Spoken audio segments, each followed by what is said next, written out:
তো দেখো আমরা মোটামুটি হচ্ছে এটা শিখছিলাম যে ভাইয়া যখন আমরা কোনো একটা ওই যে মানে বিকিরিত তরঙ্গ দৈর্ঘ্যের শক্তিটা তরঙ্গ দৈর্ঘ্যটা নির্ণয় করব বিকিরিত আলোর বা তরঙ্গের, তখন আমরা এই সূত্রটা হচ্ছে শিখছিলাম। ওইটা আমি দেখি।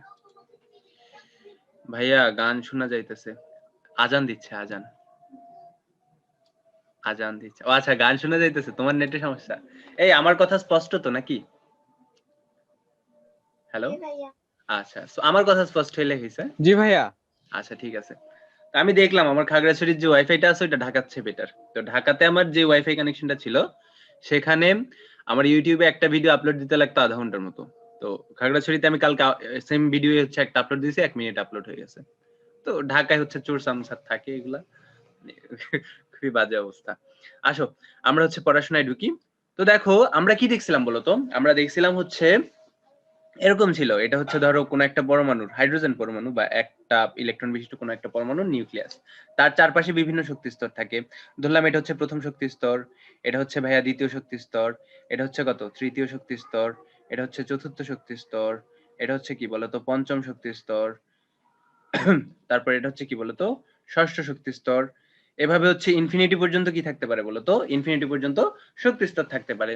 তো আমরা দেখলাম কি বলতো, এই যে উপরের কোন শক্তি স্তর থেকে ধরলাম এটা হচ্ছে N2 উপরের কোন একটা শক্তি স্তর, এটা হচ্ছে N1 নিচের কোন একটা শক্তি স্তর। যখন উপরের শক্তি স্তর থেকে একটা ইলেকট্রন নিচের শক্তি স্তরে আসে তখন কি বলতো তরঙ্গ আকারে কিছু পরিমাণ শক্তি সে বিকিরণ করে, কিছু পরিমাণ শক্তি সে বিকিরণ করে। এই যে বিকিরিত শক্তিটা আছে ওইটা তড়িৎ চুম্বকীয় তরঙ্গ আকারে সে বিকিরণ করে। তো তাহলে এর কি থাকবে? একটা তরঙ্গ দৈর্ঘ্য থাকবে।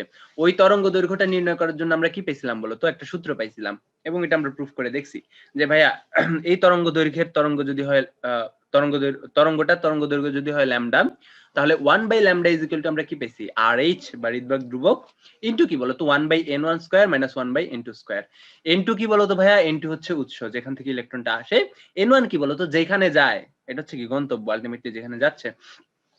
আর RH এর মান আমরা কি দেখছিলাম বলতো? RH হচ্ছে রিডবার্গ ধ্রুবক, যার মান কি বলতো 10, 9, 6, 7, 8 সেন্টিমিটার ইনভার্স 1 বা পার সেন্টিমিটার, তাই তো? তো এটা হচ্ছে আমরা পাইছিলাম।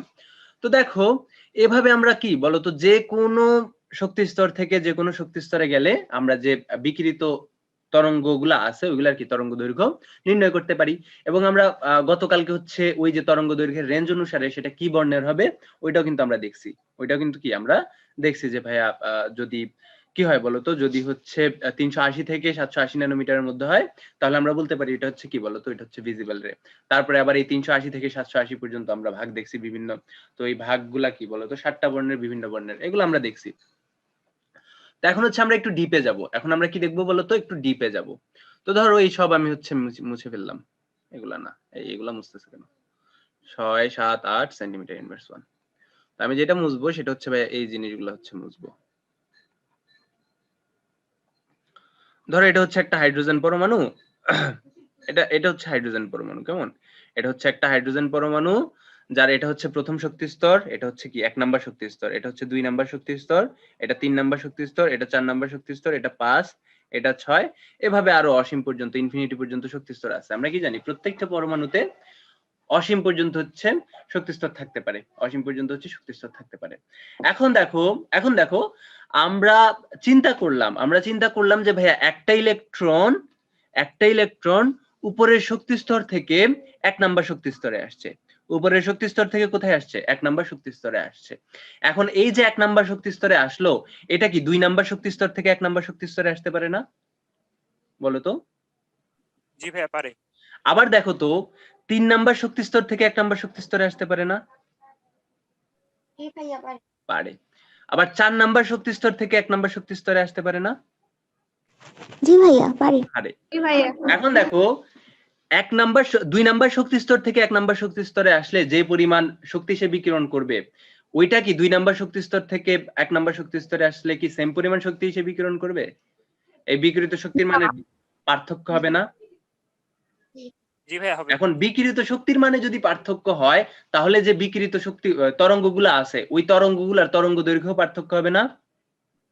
জি ভাইয়া জি হবে। ভাইয়া। তাহলে আমরা কি বলতে পারি বলতো? শুধুমাত্র 1 নাম্বার শক্তি স্তরে ইলেকট্রন আসার জন্য, উপরের শক্তি স্তর থেকে 1 নাম্বার শক্তি স্তরে ইলেকট্রন আসার জন্য আমরা কিন্তু একাধিক তরঙ্গ দৈর্ঘ্যের একটা সিরিজ পাইতেছি, তাই না? একাধিক পাবো না? জি ভাইয়া। জি ভাইয়া পাবো। এই যে একটা নির্দিষ্ট শক্তি স্তরে ইলেকট্রন আসার জন্য আমরা যে বিভিন্ন তরঙ্গ দৈর্ঘ্যের সিরিজ পাচ্ছি, ওই সিরিজটাকে কি বলা হয় বলতো? এই যে 1 নাম্বার কক্ষপথে যদি ইলেকট্রনটা আসে ওইটাকে আমরা বলি কি লাইম্যান সিরিজ। তো এটাকে আমি আরো ভালোভাবে বুঝাচ্ছি। দেখো আমি তার জন্য একটা ছক আঁকায় ফেলি। আমি কি করে ফেলি? একটা ছক আঁকায় ফেলি, আসো। ভাইয়া হ্যাঁ বলো ভাইয়া। ভাইয়া 3 নাম্বার থেকে বা 4 নাম্বার থেকে যদি সরাসরি 1 নাম্বার শক্তি স্তরে আসতে চায়, হুম, হুম। তার আগে ভাইয়া 1 এর আগে ধরেন 3 থেকে 1 এ আসতে গেলে আগে 2 এ আসবে না? না, না, না, এরকম কোনো কন্ডিশন নাই। এরকম কোনো কন্ডিশন নাই। 3 থেকে সে তাহলে ডিরেক্ট একে আসতে পারে। 2 নং এ আসার জন্য তার যেইটুকু শক্তি বিকিরণ করতে হয়, ওইটুকু হয়ে যাওয়ার পরেও কি সে 3 নং এ থাকবে? বুঝি নাই কি? আবার বলো। মানে 3 নং থেকে 1 নং এ 1 নং শক্তি স্তরে আসার সময় ইলেকট্রন যে শক্তি বিকিরণ করতে থাকে, হ্যাঁ, হ্যাঁ, হ্যাঁ, তখন হ্যাঁ। যেইটুকু এই শক্তিটা কিন্তু একসাথে বিকিরণ করে দিবে। মানে ওই যে কোয়ান্টাম গুলা সে কিন্তু ঠুস ঠাস করে বিকিরণ করেই এক লাফে চলে আসবে 3 থেকে 1 এ। মাঝখানে 2 এ কিন্তু সে থামবে না। ঠিক আছে? ওইটা ডিরেক্ট হবে। 3 থেকে 1 এ যাবে। ওই মাঝখানে 2 কোনো আচ্ছা মানে 2 এর কোনো ইয়ে হবে না। এরকম হয় না। কেমন? তার সামনে হচ্ছে একটা বক্স আঁকায় ফেলি। আচ্ছা আমি একটা বক্স আঁকায় ফেলি।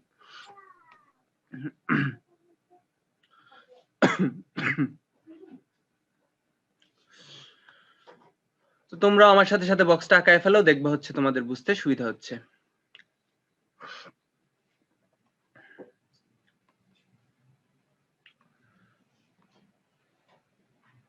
বক্সে কয়টা পার্ট থাকবে বলো তো? বক্সে হচ্ছে একটা পার্ট,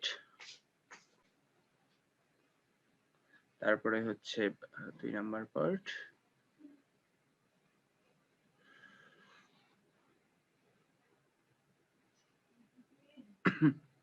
এটা হচ্ছে 3 নাম্বার পার্ট, এটা হচ্ছে সবার লাস্টের পার্ট।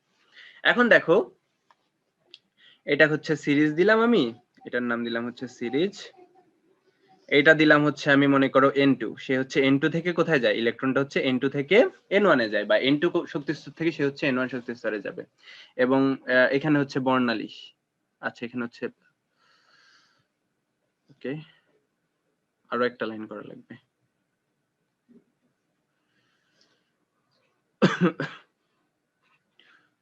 লাইন আরো একটা করা লাগবে রে, আরো একটা করা লাগবে।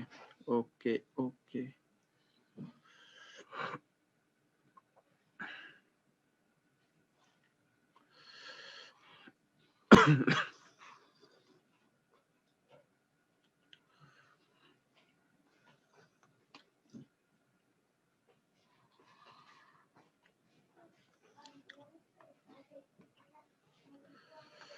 সে হচ্ছে কি যাবে বলতো? N2 থেকে N1 এ যাবে।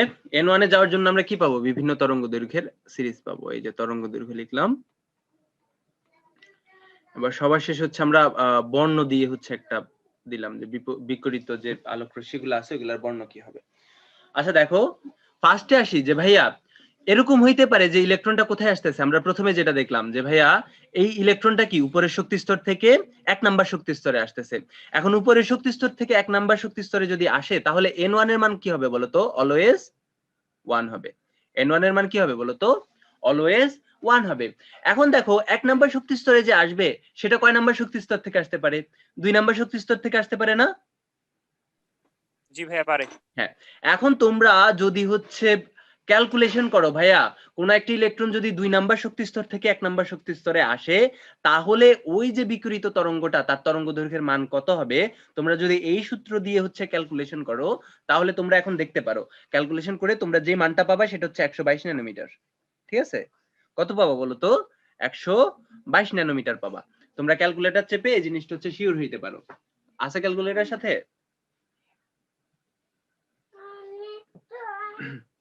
আছে ভাইয়া এবং আপুরা? বলো বলো বলো বলো, আছে? না ভাইয়া। আচ্ছা, তো দেখবা যে 122 ন্যানোমিটার বা এর আশেপাশে কোন একটা মানই আসবে। এখন এটা কখন হয় বলো তো, যখন 2 নাম্বার শক্তি স্তর থেকে 1 নাম্বার শক্তি স্তর হচ্ছে ইলেকট্রন যায়। এখন ভাইয়া 2 নাম্বার থেকে যে যাবে 1 নাম্বারে এমন তো কথা নাই, ইলেকট্রনরা তো 3 নাম্বার শক্তি স্তর থেকেও কি 1 নাম্বার শক্তি স্তরে আসতে পারে। তো যখন 3 নাম্বার শক্তি স্তর থেকে হচ্ছে 1 নাম্বার শক্তি স্তরে ইলেকট্রন যাবে, তখন দেখবা যে তোমরা যে তরঙ্গ দৈর্ঘ্যের মানটা পাবা সেটা হবে এরকম, যে ভাই সেটার মান হবে 103 ন্যানোমিটার বা এর কাছাকাছি। আবার দেখো 3 নাম্বার শক্তি স্তর থেকে যাবে, এটাও হচ্ছে মানে নির্দিষ্ট করা নেই যে ভাই 3 নাম্বার শক্তি স্তর থেকে কেন আসবে, 4 নাম্বার থেকেও আসতে পারে। হ্যাঁ, 4 নাম্বার থেকেও আসতে পারে। তাহলে 4 নাম্বার শক্তি স্তর থেকে 1 নাম্বার শক্তি স্তরে যখন ইলেকট্রন যাবে, তখন ইলেকট্রনের বা বিকিরিত যে তরঙ্গটার তরঙ্গ দৈর্ঘ্য কত হবে বলতো? তরঙ্গ দৈর্ঘ্য হবে মোটামুটি 97 ন্যানোমিটারের মতো কিছু একটা। তো ভাইয়া 4 নাম্বার থেকে যে আসবে এমন তো না, 5 নাম্বার থেকেও তো আসতে পারে, 6 নাম্বার থেকেও আসতে পারে, 7 নাম্বার থেকেও আসতে পারে, তাই না? তো এভাবে হচ্ছে আমরা আরো কি ভ্যালু পাইতে পারবো, আরো ভ্যালু পাইতে থাকবো। এখন যখন উপরের শক্তি স্তর থেকে 1 নাম্বার শক্তি স্তরে ইলেকট্রন আসে, তখন আমরা কি বলতো বিভিন্ন তরঙ্গ দৈর্ঘ্যের একটা সিরিজ পাচ্ছি, যে ভাইয়া এই যে সিরিজ দেখো 122, 103, 97 এভাবে করে কিন্তু কমতে থাকবে। তো এভাবে ইনফিনিটির জন্য এভাবে বাড়তে বাড়তে কি বলতো ইনফিনিটি থেকে যখন 1 নাম্বার শক্তি স্তরে আসবে, তখন আমরা কি পাবো? একটা ভ্যালু পাবো না? তখনও কিন্তু আমরা একটা ভ্যালু পাবো। তো আলটিমেটলি আমরা কি পাচ্ছি বলতো, কোন একটা ইলেকট্রন উচ্চতর কক্ষপথ থেকে যখন 1 নাম্বার কক্ষপথে আসে, তখন আমরা বিকিরিত শক্তির তরঙ্গ দৈর্ঘ্যকে নিয়ে কি আমরা একটা সিরিজ সাজাইতে পারি। তো এই সিরিজটাকে বলা হয় হচ্ছে কি বলতো লাইম্যান সিরিজ। এই সিরিজটাকে কি বলা হয়? Lyman series. ইংলিশে হচ্ছে অনেকটা এরকম, লাইম্যান। আমি কি বুঝাইতে পারছি ভাইয়া লাইম্যান সিরিজ কি? জি ভাইয়া জি হ্যাঁ। এখন দেখবা আমরা যে তরঙ্গ দৈর্ঘ্যের সিরিজগুলা পাই, ওই সিরিজগুলা কি বলতো একটা রেঞ্জে পড়ে না? তো তোমরা দেখবা এটা হচ্ছে অতি বেগুনি রশ্মির রেঞ্জে পড়ে। সবগুলা তরঙ্গ দৈর্ঘ্য হচ্ছে ইউভি রে এর রেঞ্জের মধ্যে পড়ে। তো আলটিমেটলি লাইম্যান সিরিজের জন্য আমরা যে তরঙ্গ দৈর্ঘ্যগুলা পাই বা লাইম্যান সিরিজে যে পারমাণবিক বর্ণালী উৎপন্ন হবে, সেটা কোন ধরনের আলোক রশ্মি হবে বলতো? সেটা হবে ইউভি রে। সেটা কি হবে বলতো? ইউভি রে। এবার আসলে আমরা 2 নাম্বার কক্ষপথের জন্য আসি। সেম ভাবে আমরা চিন্তা করতে পারি না যে ভাইয়া ইলেকট্রন কি করলো? ইলেকট্রন উপরের কক্ষপথ থেকে হচ্ছে 2 নাম্বার কক্ষপথে আসলো। আমরা কিন্তু চিন্তা করতে পারি। তোমরা এটা দেখতেছো যে ভাই এটা হচ্ছে 2 নাম্বার কক্ষপথ। তো 2 নাম্বার কক্ষপথে সে কিভাবে আসতে পারে? 3 নাম্বার কক্ষপথ থেকে 2 নাম্বার কক্ষপথে আসতে পারে। আবার কি বলতো 4 নাম্বার কক্ষপথ থেকে 2 নাম্বার কক্ষপথে আসতে পারে। 5 নাম্বার কক্ষপথ থেকে 2 নাম্বার কক্ষপথে আসে। 6 নাম্বার কক্ষপথ থেকে 2 নাম্বার কক্ষপথে আসতে পারে। 7 নাম্বার কক্ষপথ থেকে কি বলতো 2 নাম্বার কক্ষপথে আসতে পারে। এভাবে বলতো আমরা যখন ইলেকট্রন 2 নাম্বার কক্ষপথে আসে বা শক্তি স্তরে আসে, এর জন্য কি পাবো? আমরা বিভিন্ন তরঙ্গ দৈর্ঘ্যের সিরিজ পাবো না? অবশ্যই বিভিন্ন তরঙ্গ দৈর্ঘ্যের সিরিজ পাবো। আসো আমরা দেখি যে 2 নাম্বার কক্ষপথে ইলেকট্রন আসলে n1 এর মান কি আসবে বলো তো? n1 এর মান হবে 2। 2। তো এই 2 নাম্বার কক্ষপথে অবশ্যই উচ্চতর কক্ষপথ থেকে ইলেকট্রন আসতে হবে। তাহলে প্রথম যে কক্ষপথ থেকে ইলেকট্রন আসতে পারে সেটা কয় নাম্বার বলো তো? n2 এর মান হওয়া পসিবল 3 নাম্বার। তাহলে 3 নাম্বার থেকে 2 নাম্বার কক্ষপথে যখন ইলেকট্রন আসে, তোমরা দেখবা ক্যালকুলেটরে চাইবা তরঙ্গ দৈর্ঘ্যের মান আসে কত? 656 ন্যানোমিটার। কত ন্যানোমিটার বলো তো? 656 ন্যানোমিটার। এখন 3 নাম্বার থেকে আসবে এমন তো কোনো কথা নাই, 4 নাম্বার থেকেও আসতে পারে। তো 4 নাম্বার কক্ষপথ থেকে যখন 2 নাম্বার কক্ষপথে যাবে, তখন তোমরা তরঙ্গ দৈর্ঘ্যের মান পাবো কত বলো তো? 486 ন্যানোমিটার। এখন 4 নাম্বার থেকে আসবে যে এমন তো কোনো কথা নেই ভাইয়া, 5 নাম্বার থেকেও তো আসতে পারে। তো 5 নাম্বার কক্ষপথ থেকে ইলেকট্রন আসলে তোমরা পাবা হচ্ছে তরঙ্গ দৈর্ঘ্যের মান কত বলো তো? তরঙ্গ দৈর্ঘ্যের মান পাবো হচ্ছে প্রায় 434 ন্যানোমিটার। এভাবে করে বলো তো ইলেকট্রন গুলা উপরের কোন শক্তি স্তর বা n2 থেকে যখন দ্বিতীয় শক্তি স্তরে আসবে, তখনও তোমরা কি বলো তো বিকিরিত যে তরঙ্গগুলো আছে তরঙ্গ দৈর্ঘ্যের, ওই তরঙ্গ দৈর্ঘ্যে কি পাবা? একটা সিরিজ পাবা। ওই সিরিজকে কি বলা হয় জানো? ওই সিরিজকে বলা হয় হচ্ছে বামার সিরিজ। কি বলা হয়? বামার সিরিজ। এবং হাস্যকর হইলেও সত্য যে এই বামার সিরিজের ইংলিশটা হচ্ছে দেখতে এরকম, এই যে BALMER। ঠিক আছে, এটাকে কি বলা হয় বলতো? বামার সিরিজ বলা হয়। এবং দেখবা বামার সিরিজের জন্য আমরা কি পাবো বলতো? এই 3 থেকে শুরু করে উপরের কক্ষপথ বাড়তে বাড়তে ইনফিনিটি পর্যন্ত পাবো না? তো ইনফিনিটি পর্যন্ত এখানেও কি পাবো? অসংখ্য হচ্ছে কি পাবো? অসংখ্য তরঙ্গ দৈর্ঘ্য পাবো। এই তরঙ্গ দৈর্ঘ্যগুলা দেখবো যে ভাইয়া এগুলো হচ্ছে 380 থেকে 780 ন্যানোমিটারের মধ্যেই হয়। তো এটা তাহলে কোন রে হবে বলতো? এটা হবে ভিজিবল রে বা দৃশ্যমান আলোক রশ্মি হবে। ঠিক আছে, এটা হবে কি বলতো? ভিজিবল বা দৃশ্যমান আলোক রশ্মির রেঞ্জের মধ্যে পড়ে। তাহলে বামার সিরিজের জন্য আমরা যে আলোক রশ্মিগুলা পাবো বর্ণালী হিসেবে, ওইগুলা কি আমরা খালি চোখে দেখতে পারবো। কারণ কি বলতো? ওইগুলার রেঞ্জ হবে ভিজিবল রে বা দৃশ্যমান আলোক রশ্মির রেঞ্জে। এবার আসো ভাইয়া সেম ভাবে আমরা কি করতে পারি? আমরা সেম ভাবে বলতে পারি না যে ইলেকট্রন 3 নাম্বার কক্ষপথে আসলো উপরের শক্তি স্তর থেকে। তো 3 নাম্বার কক্ষপথে আসার জন্য কি হইতে পারে, কোন কক্ষপথ থেকে আসতে হবে বলতো? 4 নাম্বার কক্ষপথ থেকে আসতে পারে, 5 নাম্বার কক্ষপথ থেকে আসতে পারে, 6 নাম্বার কক্ষপথ থেকে আসতে পারে, এভাবে বাড়তে বাড়তে থাকবে। তো এর প্রত্যেকটার জন্য কি পাবো আমরা? একটা করে ভ্যালু পাবো। তো এই ভ্যালুগুলার সিরিজকে বলা হয় হচ্ছে, এই ভ্যালুগুলার সিরিজকে কি বলা হয় বলতো? প্যাসচেন সিরিজ বলা হয়। যখন হচ্ছে n1 এর মান 3 হয় তখন যে তরঙ্গ দৈর্ঘ্যের সিরিজটা আমরা পাই ওই সিরিজকে বলা হয় কি বলতো? প্যাসচেন সিরিজ। এটাকে কি বলা হয়? প্যাসচেন সিরিজ। তো এটার যে সিরিজগুলা পাই বা যে তরঙ্গ দৈর্ঘ্যগুলো আমরা পাই ওইটা আমরা দেখবো হচ্ছে ইনফ্রারেড রেঞ্জে বা অবলোহিত আলোকরশ্মির রেঞ্জে দেখবো। তো এখন n1 এর মান তো 3 না, 4ও তো হইতে পারে, যে উপরের কক্ষপথ থেকে ইলেকট্রন 4 নাম্বার কক্ষপথে আসছে। সেক্ষেত্রে কোন কোন কক্ষপথ থেকে সে আসতে পারে? সে 5 নাম্বার কক্ষপথ থেকে আসতে পারে, 6 নাম্বার কক্ষপথ থেকে আসতে পারে, 7 নাম্বার কক্ষপথ থেকে আসতে পারে, 8 নাম্বার, এভাবে হচ্ছে ইনফিনিটি পর্যন্ত। তো এর জন্য কি পাবো আমরা? কিছু মান পাবো। এবং মানগুলা পাইলে দেখবো হচ্ছে ভাইয়া এই যে রেঞ্জ, এটাও কি ইনফ্রারেড এর রেঞ্জেই পড়ে। এবং এই যে তরঙ্গ দৈর্ঘ্যের সিরিজটা পাইলাম এই সিরিজকে বলা হয় হচ্ছে ব্র্যাকেট সিরিজ। এই সিরিজকে কি বলা হয়? ব্র্যাকেট সিরিজ বলা হয়। এই তোমরা কি বুঝতে পারতেছো ভাই এবং আপুরা? বলো তো সমস্যা জি হইতেছে? ভাইয়া। সমস্যা হইলে কিন্তু ভাইয়াকে বলবা, ঠিক আছে? আমি যেহেতু প্রথম দুইটা একদম ভালোভাবে বুঝাইছি এই জন্য হচ্ছে লাস্টের গুলো আর বুঝাইতেছি না, কারণ আমি ধরে নিছি যে আসলে প্রথম দুইটা দিয়ে তোমরা বুঝে গেছো।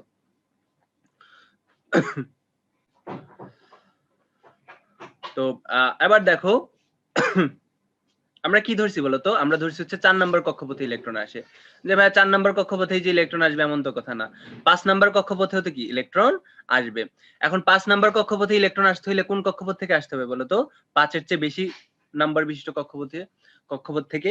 তাহলে সেটা আসতে পারে 6 নাম্বার কক্ষপথ থেকে 5 নাম্বারে আসতে পারে, 7 থেকেও আসতে পারে, 8 থেকেও আসতে পারে, এভাবে ইনফিনিটি পর্যন্ত সংখ্যক থেকে কি 5 নাম্বারে আসতে পারে। তো এই 5 নাম্বারের কক্ষপথে ইলেকট্রন আসার জন্য কি পাবো আমরা? তরঙ্গ দৈর্ঘ্যের সিরিজ পাবো, তরঙ্গ দৈর্ঘ্যের সিরিজ পাবো। এবং এই সিরিজটাকে কি বলা হয় বলতো? এই সিরিজটাকে বলা হয় ফুন্ড সিরিজ বা ফান্ড সিরিজ বলা হয়। ইংলিশে এটা দেখতে হচ্ছে এরকম, এই যে এটাকে কেউ কেউ বলে ফুন্ড সিরিজ, কেউ কেউ বলে ফান্ড সিরিজ, ঠিক আছে? তোমরা একটা বললেই হবে। তো ইংলিশে এটা দেখতে অনেকটা এরকম। তো আমি ফুন্ড সিরিজই বলবো। তো ভাইয়া যখন ইলেকট্রন কি 5 নাম্বার কক্ষপথে আসবে তখন যে আমরা তরঙ্গ দৈর্ঘ্যের সিরিজটা পাবো ওই সিরিজটা কি হবে? ওই সিরিজটাও একটা রেঞ্জে পড়বে। কোন রেঞ্জে পড়বে ভাইয়া? এটাও ইনফ্রারেড এর রেঞ্জেই পড়বে।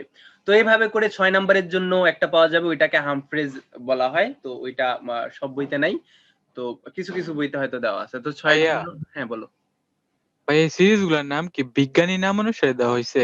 হ্যাঁ হ্যাঁ, কিছু কিছু বিজ্ঞানীর নামে, কিছু কিছু হচ্ছে মনে হয় মজা করে। তো আমি যতদূর জানি লাইম্যান হচ্ছে একজন বিজ্ঞানীর নাম, বা আমারও একজন বিজ্ঞানীর নাম, প্যাসচানও মেবি একজন বিজ্ঞানীর নাম। তো ব্র্যাকেট আর ফুন্ড বিজ্ঞানীর নাম কিনা আমি জানি না, ঠিক আছে? জি ভাইয়া, ব্র্যাকেট বিজ্ঞানীর নাম। ব্র্যাকেটও বিজ্ঞানীর নাম।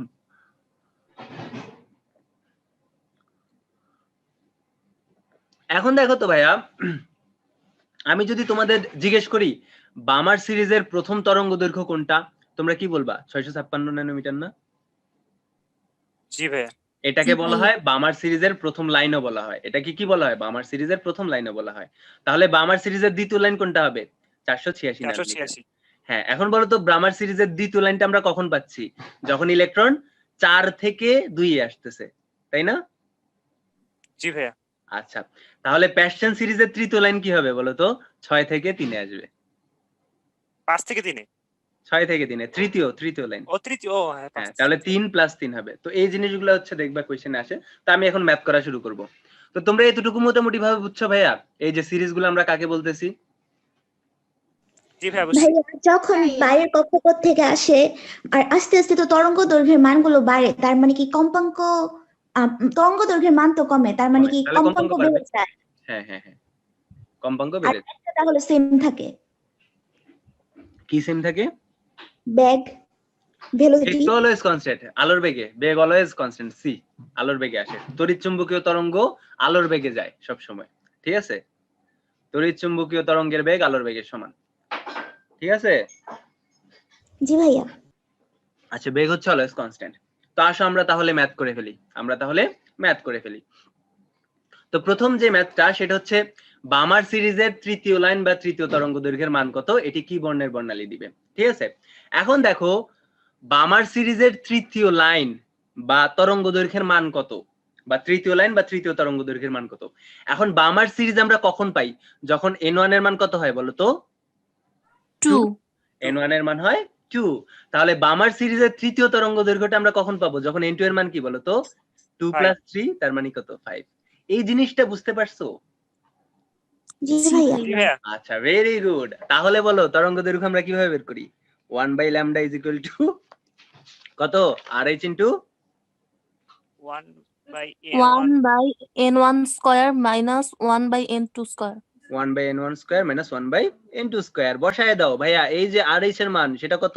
10, 9, 6, 7, 8 সেন্টিমিটার ইনভার্স 1। 1/n1 স্কয়ার তার মানে 1/2 স্কয়ার মাইনাস কি বলো তো 1/5 স্কয়ার। এটা কি 1/λ এর মান। বলো তো 1/λ এর মান কত হয়? এই যে ইমপ্লাইজ দ্যাট চিহ্ন আমি দিয়ে দিলাম। এই চিহ্নটার নাম হচ্ছে ইমপ্লাইজ দ্যাট। ইমপ্লাইজ দ্যাট, এটা জানো তোমরা? আশা করি জানো। এই মানটা কত আসে ভাইয়া এবং আপুরা বলো তো?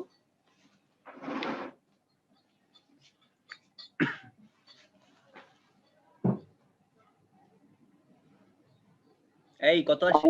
0.21 0.21 সিরিয়াসলি? ভাইয়া সম্পূর্ণ মান না, মানে 1/2 স্কয়ার মাইনাস 1/5 স্কয়ারের মান। আচ্ছা, তাহলে টোটাল মানটা কত আসে? 434.171 ন্যানোমিটার। আচ্ছা, 0.21 ইনটু 10, 9, 6, 7, 8। তাহলে ল্যামডা এর মান কত আসে? 434.171 ন্যানোমিটার। আচ্ছা, সেন্টিমিটার এককে কত আসে? সেন্টিমিটারে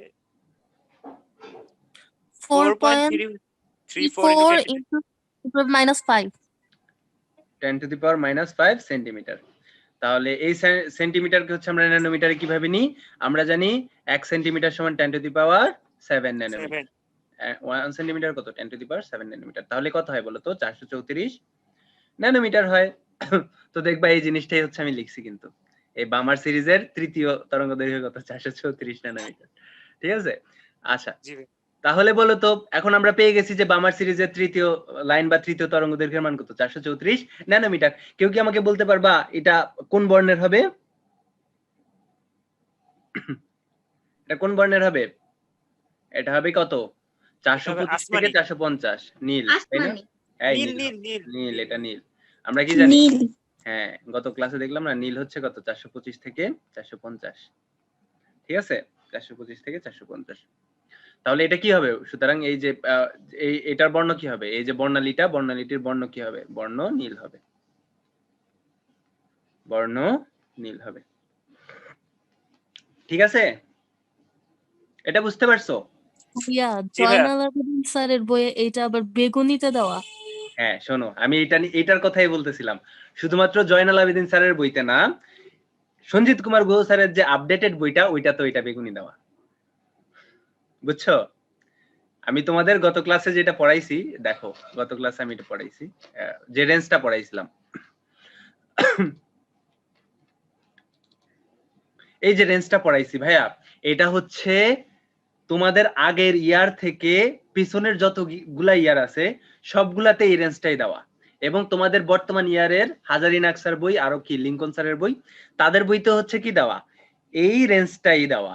কিন্তু সঞ্জিত কুমার গুহ স্যার এবং তুমি যে বললা জয়নুল আবেদিন স্যার, এই যে রিসেন্ট একদম ইমিডিয়েটলি যে বইটা ছাপাইছে ওইটাতে ভাইয়া এখানে 380 নেই, এখানে আছে 400, এখানে আছে 450। বুঝছো? এখানে 450, এখানে 490, এখানে 490, এখানে 520, এই টাইপের হচ্ছে দিছে।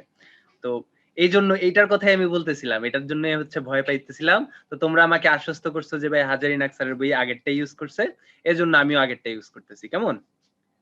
ঠিক আছে? এখন জি ভাই। তোমরা এখন এটার তো আর কিছু করার নাই। এটার জন্য তোমাদের কলেজে যেটা করতে হবে, কলেজের টিচাররা যেটা ফলো করতেছে ওইটা হচ্ছে তোমার কলেজের এক্সামের জন্য ইউজ করা লাগবে। তোমরা এইচএসসি তে কোনটা ইউজ করবা, যখন হচ্ছে টেস্ট পেপার আসবে তোমাদের এক্সামের জন্য, তখন আমি বলে দিব তোমরা কোনটা ইউজ করবা। কেমন? টেস্ট পেপার দেখে ক্লিয়ার হয়ে যাবে যে আসলে কোনটা ইউজ করা লাগবে। ঠিক আছে? জি ভাইয়া। জি আচ্ছা, তো এটা নিয়ে টেনশন করার দরকার নেই। কলেজে যেটা পড়াচ্ছে, কলেজে যদি গুহ স্যারের বই পড়ায় তোমরা গুহ স্যারেরটা ফলো করবা, কলেজে যদি হাজারিনাক স্যারের বইটা ফলো করে হাজারিনাক স্যারেরটা তোমরা ইউজ করবা। এবং সাথে বলে দিবা হাজারিনাক দুইটাই হ্যাঁ হ্যাঁ হ্যাঁ, দিছে। বুঝি না। কলেজে তো ভাইয়া দুইটাই দিছে। এখন তাইলে বলে দিবা আমি হাজারিনাক কলেজে স্যারের বই, ভাইয়া হাজারিনাক স্যার, সঞ্জিত কুমার গুহ স্যার। হ্যাঁ হ্যাঁ হ্যাঁ, এই দুইটাই দিবে। তখন তুমি বলে দিবা যে হাজারিনাগ স্যারের বই অনুসারে। এখন কি করে দিবা বলো তো, দুইটা বই হচ্ছে কন্ট্রাডিক্টরি ইনফরমেশন দিছে। এখন এখান থেকে হচ্ছে কোয়েশ্চেন আসে। এখন তোমরা হচ্ছে বলির বকরা, তোমাদের কিছু করার নেই। ঠিক আছে, তোমরা বলে দিবা, তোমরা যে কোনো একটা বই শিখে বলে দিবা যে ভাইয়া এই বইতে এই থেকে এই রেঞ্জ অনুসারে হচ্ছে। তোমরা যেমন এটা বলে দিবা যে ভাইয়া আমরা জানি হাজারিনাগ স্যার বই অনুসারে 425 থেকে 450 ন্যানোমিটার আমরা পাই হচ্ছে নীল আলোর জন্য, তাহলে সুতরাং এটির বর্ণ হচ্ছে নীল হবে। তো দেখবা স্যাররা আর অপোজ করতেছে না, স্যাররা তখন বুঝবে যে এই ছেলে জানে কিছু একটা, দরকার হলে বই চেক করবে, তোমার মার্কিং করার আগে বই চেক করবে দরকার হলে। তো এই জিনিসটা হচ্ছে তোমরা উল্লেখ করে দিবা যে হাজারিনাগ স্যারের বই অনুসারে, তখন দেখবা সমস্যা হইতেছে না। এখন বই কন্ট্রাডিক্টরি করছে, ওইটা দোষ তোমাদের না, ওইটা বইয়ের লেখকদের দোষ, তারা কোনখান থেকে কে কোনখান থেকে ইনফরমেশন নিয়ে মারছে। যা হোক, দেখো এখন দেখো তো ভাইয়া, আমরা সাপোজ লাইম্যান সিরিজটাই নিলাম। এখন লাইম্যান সিরিজের তরঙ্গ দৈর্ঘ্য গুলার দিকে একটু লক্ষ্য করো। ফার্স্টে ছিল 122, তারপরে 103, তারপরে 97, এভাবে কিন্তু যত ডান দিকে যাচ্ছে তত কিন্তু কমতেছে। আবার দেখো বামার সিরিজে প্রথমে ছিল 656, তারপরে 486, তারপরে 434, এভাবে যত ডান দিকে যাচ্ছে তত কি কমতেছে। তাহলে নির্দিষ্ট একটা সিরিজের জন্য n2 এর মান যত বাড়তেছে তরঙ্গ দৈর্ঘ্যের মান কি তত কমতেছে না? জি ভাইয়া। জি ভাই। কমতেছে। ভাইয়া এভাবে কমতে কমতে আমরা সর্বনিম্ন তরঙ্গ দৈর্ঘ্যটা কখন পাবো? যখন n2 এর মান কি ইনফিনিটি হবে। এবং সর্বোচ্চ তরঙ্গ দৈর্ঘ্য কখন পাবো বলতো? যখন n2 এর মান কি হবে n+1 থেকে এক বেশি হবে। এই জিনিসটা ধরতে পারছো? জি ভাইয়া। আচ্ছা, এই জিনিসটা ধরতে পারলে আসো আমরা পরের ম্যাথটা করে ফেলি। যে পরের ম্যাথটা আমি বামার সিরিজ দিয়ে দিছি, অন্য কিছু দিলেও হয়তো পারতাম, কিন্তু আমি বামার সিরিজ দিছি। তো এখানে বামারের জায়গায় যে কোনো সিরিজে থাকতে পারে, প্যাশচেন, তো একটা শিখলে আসলে সবগুলা শেখার কথা। তো বামার সিরিজের সর্বোচ্চ সর্বনিম্ন তরঙ্গ দৈর্ঘ্যের মান তোমাদের নির্ণয় করতে বলছে। এখন বলো তো সর্বোচ্চ তরঙ্গ দৈর্ঘ্য, এখন বামার সিরিজের জন্য আমরা n1 এর মান কি পাবো বলো তো? n1 এর মান অলওয়েজ কি পাবো? 2 পাবো। এখন তোমরা হচ্ছে একটা নোট লিখে ফেলো, তাহলে তোমাদের মনে রাখতে আরো বেশি ইজি হবে। কোন সিরিজের সর্বোচ্চ তরঙ্গ দৈর্ঘ্য, কোন সিরিজের প্রথমে সর্বনিম্নটাই লিখো, সিরিজের সর্বনিম্ন তরঙ্গ দৈর্ঘ্য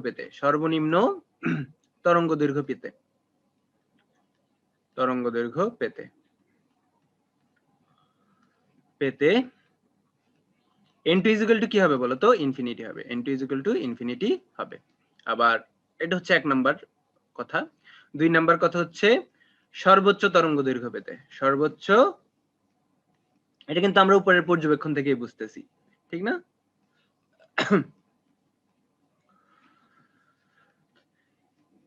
n2 কি হবে বলতো? n2 হবে n1+1। তো এই তথ্যটা তোমরা বুঝতে পারছো তো ভাইয়া? এটা কিন্তু অনেক ইজি, আমরা কিন্তু উপরের যে চার্টটা দেখছি, চার্টটা দেখলে কিন্তু আমরা বুঝতে পারি। চার্টটা দেখলে বোঝা যায় যে ভাইয়া যত ডান দিকে যায় বা n2 এর মান যত বাড়তে থাকে তরঙ্গ দৈর্ঘ্যের মান কি তত কমতে থাকে। তো কমতে কমতে সর্বনিম্ন কখন হবে? যখন n2 এর মান সর্বোচ্চ হয়ে যাবে। সর্বোচ্চ কত পসিবল? Infinity possible. তাহলে সর্বনিম্ন তরঙ্গ দৈর্ঘ্য পাবো কি? যখন n2 এর মান ইনফিনিটি। আর সর্বোচ্চ তরঙ্গ দৈর্ঘ্য কখন পাবো? যখন ইমিডিয়েটটা হবে। তার মানে কি n1 যদি হয়, n1 এ যদি ইলেকট্রন আসে তাহলে ইমিডিয়েট কোন স্তর থেকে আসতে পারবে? অবশ্যই কি n1+1। মানে 2 নাম্বার কক্ষপথে যদি আসে তাহলে 3 নাম্বার কক্ষপথ থেকে আসলে আমরা তরঙ্গ দৈর্ঘ্যের মানটা কি পাবো? সর্বোচ্চ পাবো। তাহলে সর্বোচ্চ তরঙ্গ দৈর্ঘ্য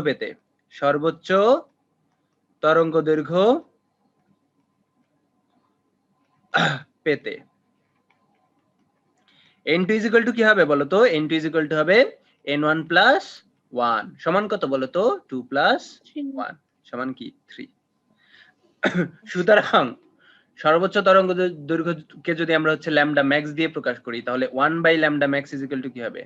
1/λ max হবে রিডবার্গ ধ্রুবক RH ইনটু কি বলতো 1/n1 স্কয়ার মাইনাস কি বলতো 1/n2 স্কয়ার। তাহলে RH এর মান আমরা জানি 10, 9, 6, 7, 8 সেন্টিমিটার ইনভার্স 1। তো n1 এর মান কত বলতো? n1 এর মান হচ্ছে 2। এই তোমরা ক্লাস করা কমাই দিছো কেন? আজকে কেবল 11 জন ক্লাস করতেছো, বাকি 3টা কই? n2 এর মান কত? 1/3 স্কয়ার। এভাবে হবে না, অনিয়মিত ক্লাস করলে আসলে হবে না। তোমাদের তো প্রত্যেকদিন অ্যাটেন্ডেন্স নেওয়া লাগবে দেখতেছি। আচ্ছা, তো আলটিমেটলি এই ভ্যালুটা কত আসে বলো তো? আমার কাছে ক্যালকুলেটর নাই। 656 ন্যানোমিটার। আচ্ছা ল্যামডা ম্যাক্স এর মান কত আসে? 656 656 ন্যানোমিটার আসতেছে। তাহলে ভাইয়া বামার সিরিজের সর্বোচ্চ তরঙ্গ দৈর্ঘ্য 656 ন্যানোমিটার। এবং দেখো অবিশ্বাস্য হলেও সত্যি যে ভাইয়া দেখো এখানে বামার সিরিজের সর্বোচ্চ তরঙ্গ দৈর্ঘ্য কত লেখা আছে? 656 ন্যানোমিটারই লেখা আছে। তো এগুলো সব ক্যালকুলেশন করে বের করা। কেমন? আচ্ছা এবার আসো আমরা বামার সিরিজের সর্বনিম্ন তরঙ্গ দৈর্ঘ্যের মান বের করে ফেলি। তাহলে সর্বনিম্ন তরঙ্গ দৈর্ঘ্য পেতে সর্বনিম্ন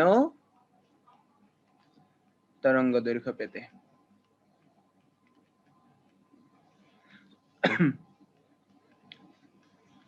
n2 এর মান কি হবে? n2 এর মান হবে ইনফিনিটি। n2 এর মান হবে কি বলতো? ইনফিনিটি। শীতে আমার হাত জমে গেছে।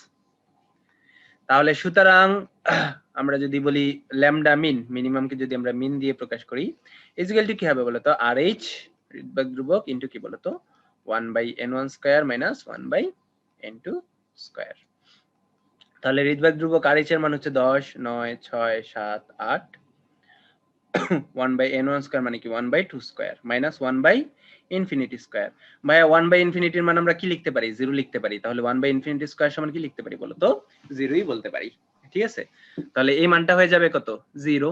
তাহলে এখান থেকে আমরা ল্যামডা মিন বা ল্যামডা এর মিনিমাম ভ্যালুটা কি পাই বলো তো? 364। 364 ন্যানোমিটার। তো 380 থেকে ছোট হয়ে গেছে তাই না? আচ্ছা আচ্ছা দেখো, তো আমরা কি জানি বলতো? দৃশ্যমান আলোক রশ্মির জন্য আলোক রশ্মির জন্য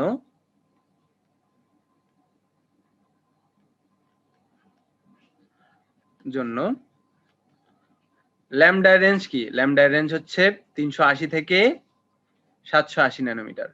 এখন দেখো তো ভাইয়া, আমরা বামার সিরিজের সর্বোচ্চ তরঙ্গ দৈর্ঘ্য কত পাইছি? 656 ন্যানোমিটার পাইছি তাই না? সর্বোচ্চ তরঙ্গ দৈর্ঘ্য পাইছি 656 এবং সর্বনিম্ন পাইছি কত? 364। এই 364 কে আমরা 380 এর কাছাকাছি বলতেই পারি। ঠিক আছে, বলতেই পারি। যেহেতু বলতে পারি তাহলে আমরা বলতে পারি যে ভাইয়া হ্যাঁ, এই যে বামার সিরিজের যে তরঙ্গ দৈর্ঘ্যগুলো আছে ওগুলো আসলে কি দৃশ্যমান আলোক রশ্মি রেঞ্জেই পড়ে। তো এই লাস্টের কয়েকটা হয়তো পড়ে না, আলটিমেটলি ইনফিনিটিতে তো কখনো যায় না। সর্বোচ্চ কত যাবে বলতো?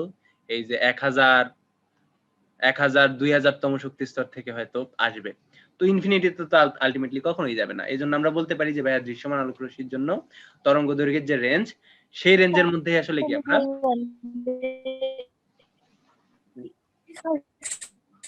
হ্যারিন বলো বলো হ্যারিন, তুমি কিছু বলতে পারো চাও? তোমার কথা শোনা যায় না আপু। তাহলে আমরা দেখো বামার সিরিজের জন্য সর্বোচ্চ ভাইয়া তরঙ্গ তাহলে লেখার সময় যে কি লিখবো? ওই যে গোজামিল দিয়ে লিখে দিবা। ঠিক আছে, আরে শোনো শোনো,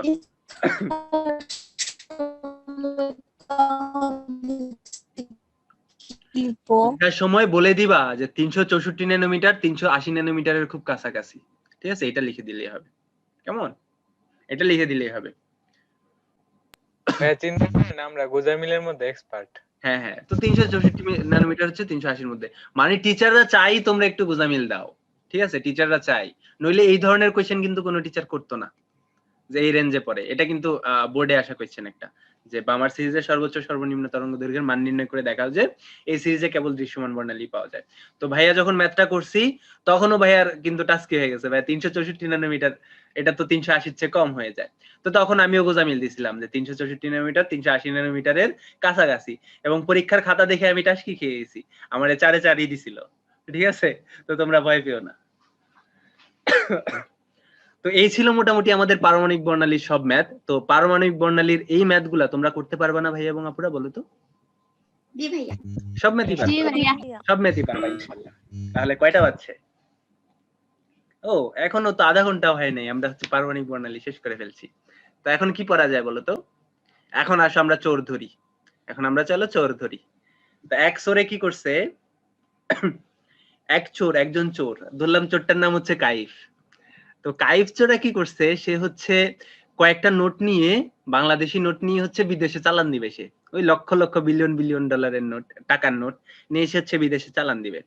তো চালান দিয়ে যখন সে যাচ্ছিল তখন হচ্ছে চালান দেওয়ার কথা না, সে হচ্ছে কি করছে? সে হচ্ছে 1 লক্ষ টাকা, মানে সে হচ্ছে কি ঘটনা সাজানো যায় বলতো? ধরো কাইফ হচ্ছে জমি কিনতে গেছে, ঠিক আছে? কাইফের প্রচন্ড লোভ, সে হচ্ছে জমি কিনতে গেছে, জমির দাম হচ্ছে 10 লক্ষ টাকা। তো কাইফ হচ্ছে এই 10 লক্ষ টাকা তো ম্যানেজ করতে পারবে না, সে তো ফকির, সে তো গরিব, তো সে তো ম্যানেজ করতে পারবে না। সে হচ্ছে মারাত্মক লোভী একজন মানুষ। সে হচ্ছে একজন জাল টাকা ডিলারের সাথে ইয়ে করে যোগাযোগ করে 10 লক্ষ টাকা জাল টাকা হচ্ছে, জাল টাকার নোট হচ্ছে সে অ্যারেঞ্জ করলো, কোনোভাবে অ্যারেঞ্জ করলো। তো অ্যারেঞ্জ করে সে হচ্ছে ওই জমির মালিককে দিয়ে বলছে আমার নামে হচ্ছে রেজিস্ট্রি করে দাও। তো জমির মালিক হচ্ছে এই টাকাগুলা গুনতে যেয়ে সে কি করছে, একটা বিশেষ পন্থায় ধরে ফেলছে যে এই নোটগুলো হচ্ছে জাল।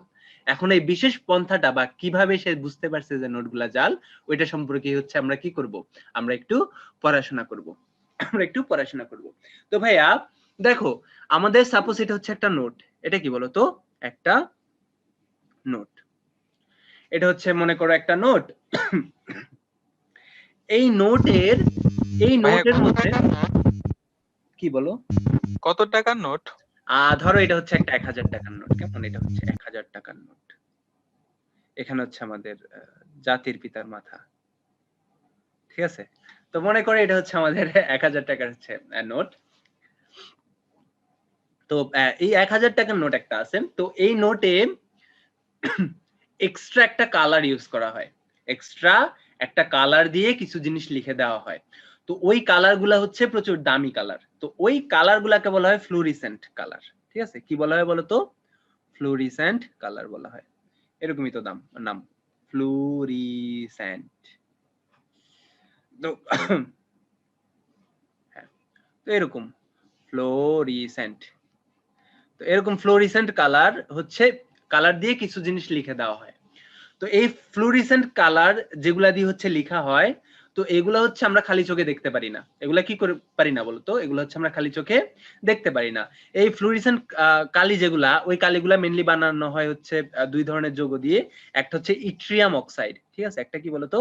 Yttrium oxide. আর একটা হচ্ছে বেরিয়াম ম্যাগনেসিয়াম অ্যালুমিনেট। আর একটা কি বলতো? বেরিয়াম, তারপরে ম্যাগনেসিয়াম অ্যালুমিনেট। কেমন? আমারই তো দাঁত ভাঙা যাইতেছে। তো এগুলা এমসিকিউ তে দিতে পারে, তোমরা হচ্ছে নামগুলা মনে রাখবা। এটা হচ্ছে ইট্রিয়াম অক্সাইড, এটা হচ্ছে কি বলতো? ইট্রিয়াম অক্সাইড, এটা হচ্ছে বেরিয়াম ম্যাগনেসিয়াম অ্যালুমিনেট। এই দুইটা পদার্থ দিয়ে হচ্ছে একটা কালি বানায়। এই কালি দিয়ে যখন আমরা কোনো কিছু লিখি, ওইগুলা কি আমরা খালি চোখে দেখতে পারি না, ওইগুলো আমরা কি খালি চোখে বা সাধারণ আলোতে হচ্ছে আমরা দেখতে পাই না। তো যখন হচ্ছে আমরা সূর্যের দিকে নোটটা ধরি, যখন আমরা কি ধরি বলতো? সূর্যের দিকে নোট ধরি, আমরা জানি কি সূর্যের সাথে কি ইউভি রশ্মিও আসে কিছু, তাই না? সূর্যের আলোতে কি আছে? কিছু ইউভি রশ্মিও আছে। তো এই ফ্লুরিসেন্ট কালিগুলা হচ্ছে ইউভি রে হচ্ছে শোষণ করে। কি শোষণ করে বলতো? ইউভি রশ্মি শোষণ করে। যখন তারা ইউভি রশ্মি শোষণ করে, তখন কি বলতো? এই ইউভি রে কি হবে? শক্তি কমে যাবে, ফলে তরঙ্গ দৈর্ঘ্য একটু বেড়ে যাবে। তখন আমরা কি দেখবো বলতো? দৃশ্যমান আলোক রশ্মির রেঞ্জে তাকে আমরা দেখতে পাবো। যখন ফ্লুরিসেন্ট যে কালিগুলা ইউভি রশ্মি শোষণ করে দৃশ্যমান আলোক রশ্মি হচ্ছে আমাদের চোখে দেয়, তখন আমরা যখন নোটের দিকে তাকাই, তখন আমরা কি দেখি? ওই লেখাগুলো হচ্ছে দেখতে পাই। আলটিমেটলি যখন আমরা কি করি বলতো? ইউভি রে হচ্ছে এই নোটের মধ্যে দিয়ে পাস করি, তখন এই ফ্লুরিসেন্ট কালি দিয়ে লেখা অক্ষরগুলা বা লেখা চিত্রগুলা হচ্ছে আমরা কি দেখতে পাই। যখন আমরা দেখতে পাই, তখন আমরা কি বলি বলতো? এটা হচ্ছে আসল নোট, আসল নোট। আর আমি কি বলছিলাম বলতো? এই যে ফ্লুরিসেন্ট কালিগুলা, এগুলোর দাম হচ্ছে অনেক বেশি। যেহেতু দাম বেশি, একজন জাল নোট প্রস্তুতকারী কখনোই ফ্লুরিসেন্ট কালি ইউজ করবে না নোট করার জন্য, তাহলে তো তার সেম টাকা খরচ হচ্ছেই, তো সে তো আর ইউজ করার কথা না। তো যখন জাল নোট আমরা দেখবো, জাল নোটে যখন আমরা ইউভি রে বা সূর্যের দিকে ধরবো, বা ইউভি রে কৃত্রিম হচ্ছে পাওয়া যায় লাইট আকারে, তো যখন ওইগুলা দিয়ে দেখবো, তখন আমরা কি বলতো? ফ্লুরিসেন্ট কালির কোনো কিছু আসলে দেখবো না, যেগুলো হচ্ছে খালি চোখে দেখা যায় না, কিন্তু আলো পাস করার ফলে হচ্ছে আমরা দেখতে পাচ্ছি। তো এইভাবে হচ্ছে আমরা জাল টাকা হচ্ছে শনাক্ত করে ফেলতে পারি। তো মেইনলি এই ইউভি রে এর অন্যতম একটা ব্যবহার হচ্ছে ভাইয়া জাল টাকা শনাক্তকরণে। এটা তোমাদের 2 মার্কের কোশ্চেনে মাঝে মাঝে আসে, 2 মার্কের কোশ্চেনে আসে যে ভাইয়া ইউভি রে এর মাধ্যমে আমরা জাল টাকা কিভাবে শনাক্ত করি। তো তোমরা হচ্ছে এই বাংলা কথাগুলো একটু লিখে দিবা। তো এই দুইটা যোগের নাম দেখলেই হয়তো টিচাররা অনেক বেশি খুশি হয়ে যাবে। তো এই দুইটা হয়তো লিখতে পারো। আর ভাইয়া পাসপোর্টের ক্ষেত্রে কি হয়? সেম সেম সেম, এই যে ফ্লুরিসেন্ট কালি টাইপের কিছু একটা জিনিস ইউজ করে, ওইটা হচ্ছে ইউভি রে হচ্ছে দেখতে পারে, এই আর কি। তো জালগুলাতে আবার পাসপোর্ট শনাক্তকরণের কিন্তু অনেকগুলো পদ্ধতি আছে। তোমার ইনফরমেশন ভেরিফাইড হয়, তোমার যে সফটওয়্যারে নাম, তারপরে এর নামগুলা কোনো কিছুতেও ভুল আছে কিনা, তোমার ছবি ম্যাচ করতেছে কিনা, তোমার সাইন ম্যাচ করতেছে কিনা, তারপরে এই যে এগুলা তো আছেই, তো অনেক কিছুই দেখা হয় পাসপোর্টের ক্ষেত্রে। হ্যাঁ বলো ভাই। আবার পাসপোর্টে যে ভাইয়া খোদাই করা থাকে, হুম কি খোদাই করা থাকে? ওই যে কিছু কিছু খোদাই করা থাকে না, খোদাই করা কিছু নাম্বার থাকে। হ্যাঁ ওইগুলা তো প্রত্যেকটা নাম্বারের জন্য ফিক্সড, প্রত্যেকটা আইডির জন্য হচ্ছে ফিক্সড। তো এই ছিল হচ্ছে জাল টাকা বা পাসপোর্ট শনাক্তকরণে হচ্ছে আমাদের ইভি। পাসপোর্ট শনাক্তকরণের জন্য তোমরা সেম ভাবেই এটাই বলবা যে পাসপোর্টে হচ্ছে ফ্লুরিসেন্ট কালি থাকে, এটাই দেখবা বইতে এরকম ভাবেই লেখা আছে, আর লেখা না থাকলে এটাই তোমরা হচ্ছে বর্ণনা করে দিবা। মানে সোজা কথা কিছু একটা লিখে দিবা, তো প্রসেসটা আলটিমেটলি কারেক্ট হইলেই হয়েছে। তুমি নিজের ভাষায় লিখো, দেখবা 2 নম্বরে তোমাদের ভেজাল করতেছে না, 2 নাম্বার ফুলি দিয়ে দিবে। তো আমি তোমাদের পড়াবো হচ্ছে শিক্ষা পরীক্ষা, বুঝছো? তোমাদের এখন আমি শিক্ষা পরীক্ষা পড়াবো, যেটা তোমার প্র্যাকটিক্যালের, কেমন? তারপরে আয়ন শনাক্তকরণ নিয়ে তোমাদের একটা প্র্যাকটিক্যাল টপিক আছে, এটা কমপ্লিটলি ব্যবহারিক শাখার জিনিসপত্র, কিন্তু মাঝে মাঝে এটা থেকেও কোশ্চেন দিয়ে দেয়। এমসিকিউ ভাইয়া, এমসিকিউ। হ্যাঁ মাঝে মাঝে এটা থেকে শিক্ষা পরীক্ষা থেকে হচ্ছে টোটালি এমসিকিউ আসে, কিছু সিকিউতে ওই খ নাম্বার 2 নাম্বারের জন্য কোশ্চেনও আসে। বাট আয়ন শনাক্তকরণ যেটা, এটা খ নাম্বারের জন্য মাঝে মাঝে দিয়ে দেয়, কিন্তু এই টপিকটা হচ্ছে কমপ্লিটলি তোমার ব্যবহারিকের, প্র্যাকটিক্যালের। 1 মিনিট।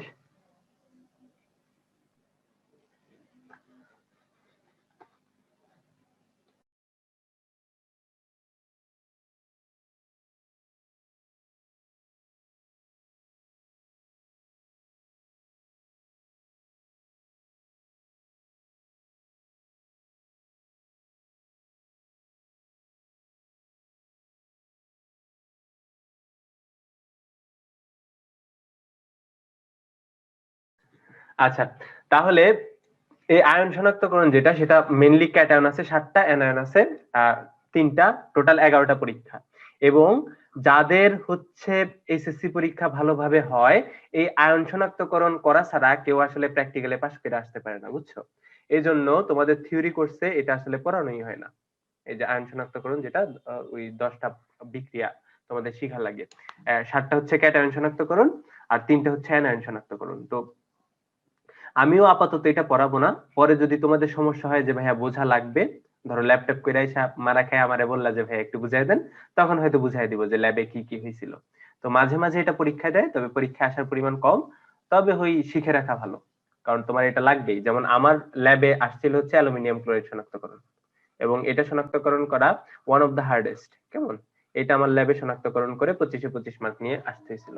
তো এটা যদি আমি শনাক্তকরণ না করতে পারতাম, হয়তো ওই পাশ করাইতো না, যেমন না 10-12 দিয়ে পাশ করাইতো আর কি ল্যাবে। তো আমাদের ল্যাব এক্সাম গুলো কিন্তু অনেক হার্ড হয়েছিল, এসএসসি তেও আমি কিন্তু ল্যাবে অনেক মার্ক পাইনি। যেমন কেমিস্ট্রি সেকেন্ড পেপারে আমি ল্যাবে পাইছিলাম 22, আমার টাইট্রেশনে 3 মার্ক এটা দিছিল। তো এই ল্যাব গুলা অনেক ইয়ে ছিল। তো ওই আয়ন শনাক্তকরণ যেটা, সেটা হচ্ছে আমি আপাতত পড়াবো না। যদি তোমাদের ল্যাব করার পরে মনে হয় যে না ভাইয়া একটু প্রক্রিয়াগুলো বুঝাই দেন, আমরা ল্যাবেও ভালো মার্ক পাইতে চাই, তখন হয়তো বিক্রিয়া সহ আমি বুঝাই দিব। তো আপাতত ল্যাবের আরেকটা টপিক শিক্ষা পরীক্ষা, যেটা ল্যাবে সাধারণত করানো হয় না।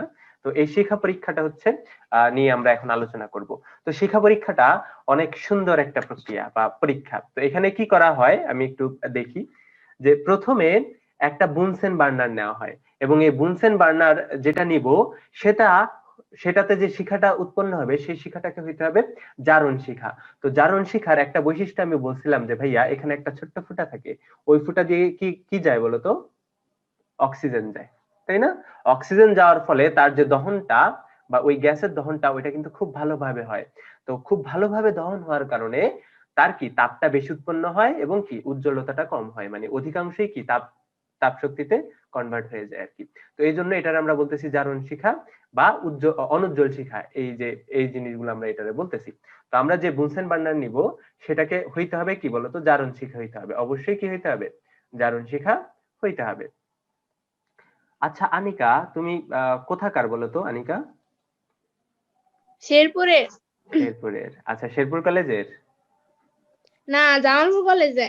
জামালপুর কলেজের। আচ্ছা, তোমাদের কলেজ তো আমি শুনছি হচ্ছে মার্চে খুলবে এখন, এটা কি সত্যি? সবার কলেজ? ভাই এখনো তো কোনো নোটিশ দেয় নাই। খুবই খুবই দুশ্চিন্তায় আছি হচ্ছে এইসব নিয়ে। আবার ভালো লাগে যে ভার্সিটি খুলতেছে না, আবার ওই না খুললেও যে প্যারা কম ওইটা সত্য না, মানে ভার্সিটি প্যারা দিবেই দিবে। কলেজ খোলা হলো ভ্যাকসিনের উপর নির্ভর করে। কলেজ ভ্যাকসিনের উপর নির্ভর করে কেমনে? ভ্যাকসিন না আসলে ওই তো ভাই খুলবে না। মনের প্রশান্তি আর কি, যে ভ্যাকসিন আসছে জি আমরা ভাইয়া, সবাই সুস্থ হয়ে যাবো একটা দিলে, এই মনের প্রশান্তি জি ভাইয়া।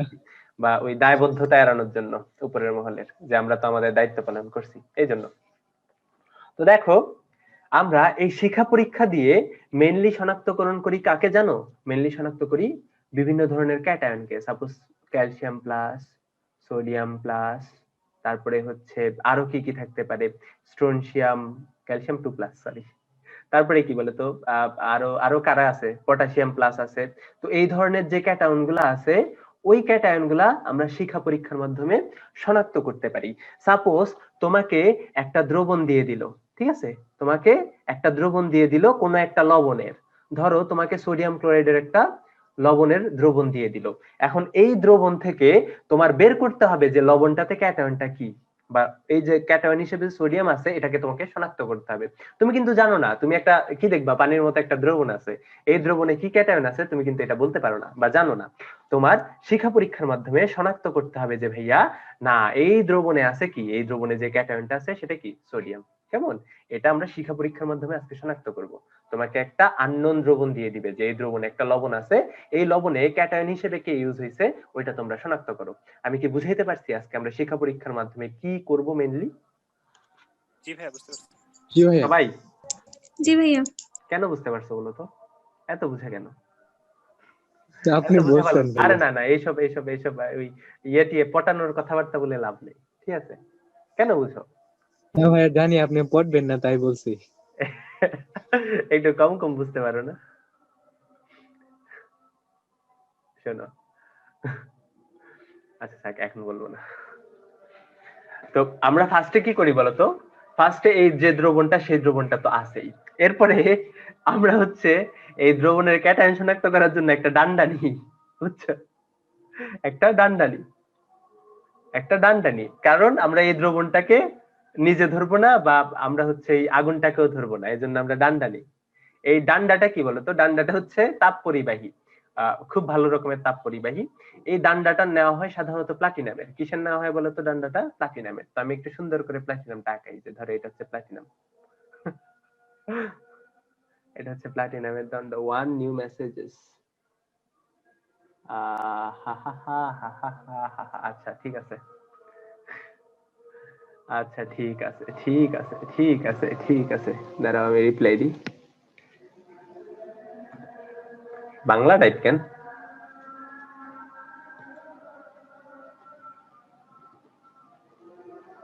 লা হাওলা ওয়ালা কুওয়াতা ইল্লা বিল্লাহ।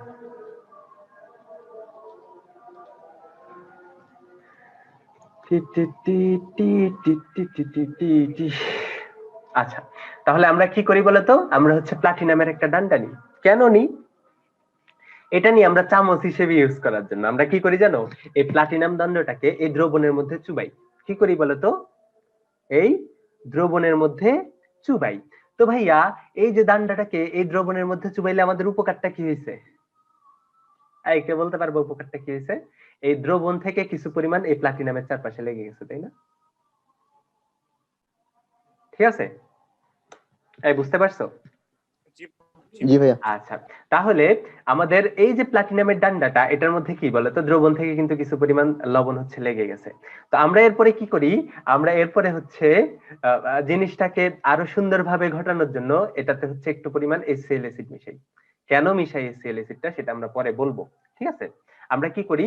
এটাকে হচ্ছে অ্যাসিড মিশাই বা অ্যাসিডের মধ্যে হালকা একটু চুবাই। কেমন? তো আমরা এটাকে অ্যাসিডের মধ্যে চুবাইলাম।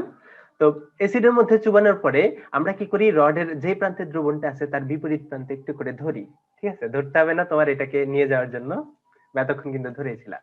তো ধরে আমরা কি করি জানো?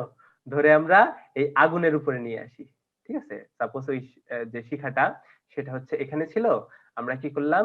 এটাকে ধরে, মনে করে এটা ছিল আমাদের সেই শিখা, তো এটাকে আমরা ধরে এই যে আগুনের উপর নিয়ে আসলাম। কেমন? এটাকে আমরা ধরে এই যে আগুনের উপর নিয়ে আসলাম।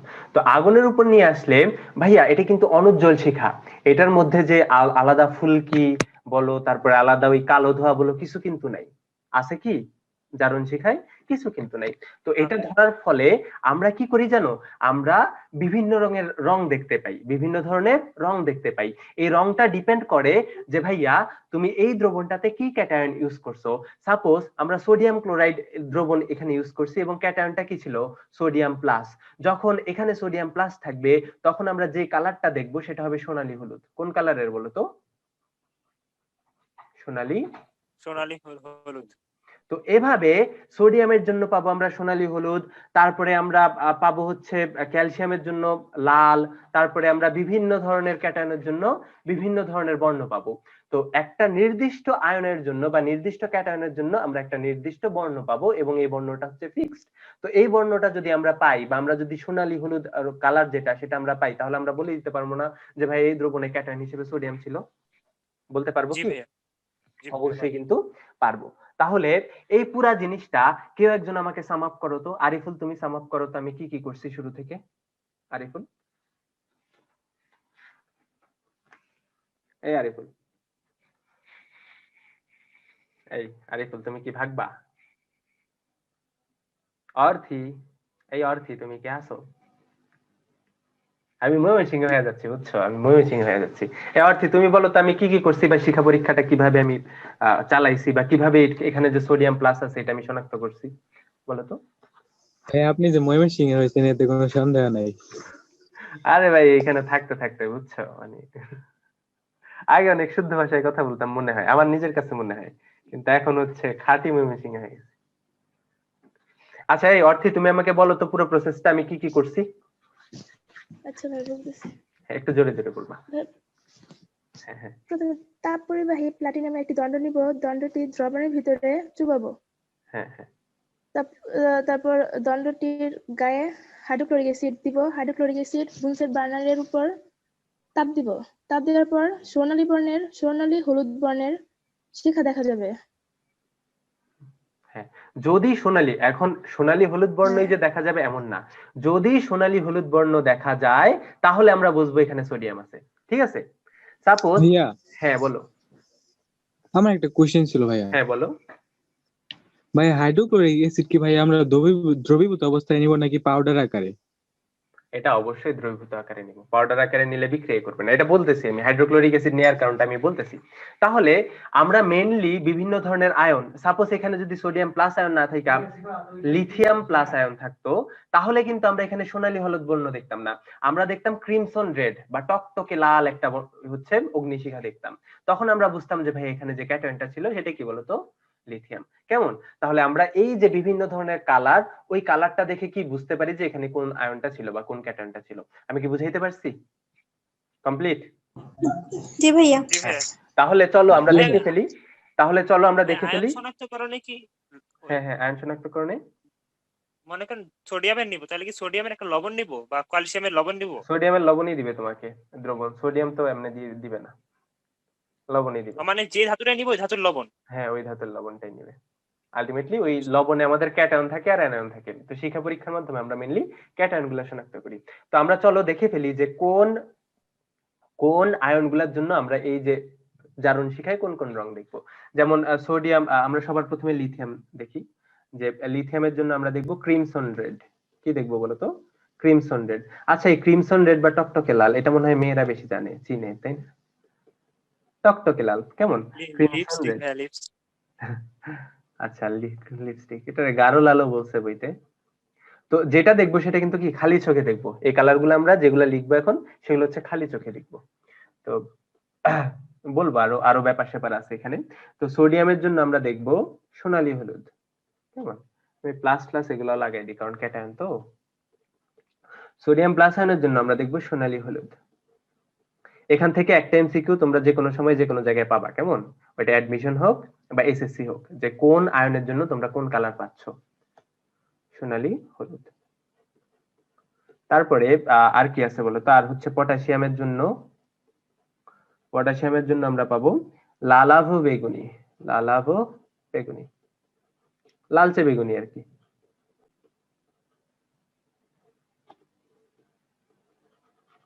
তারপরে আছে হচ্ছে ক্যালসিয়ামের জন্য হচ্ছে ইটের মতো লাল, ইটের ন্যায় লাল।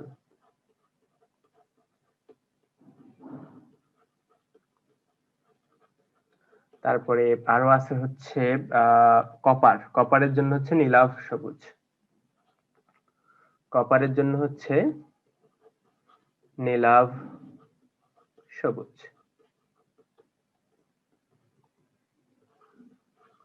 তারপরে আছে হচ্ছে স্ট্রোনশিয়াম। কেমন? স্ট্রোনশিয়াম 2+, বিরিয়ানি মোগলাই কাবাব সরিয়ে। তো স্ট্রোনশিয়াম 2+ এর জন্য আমরা পাবো টকটকে লাল, টকটকে লাল। এবং এই রংগুলো আমরা দেখতে পাবো খালি চোখে।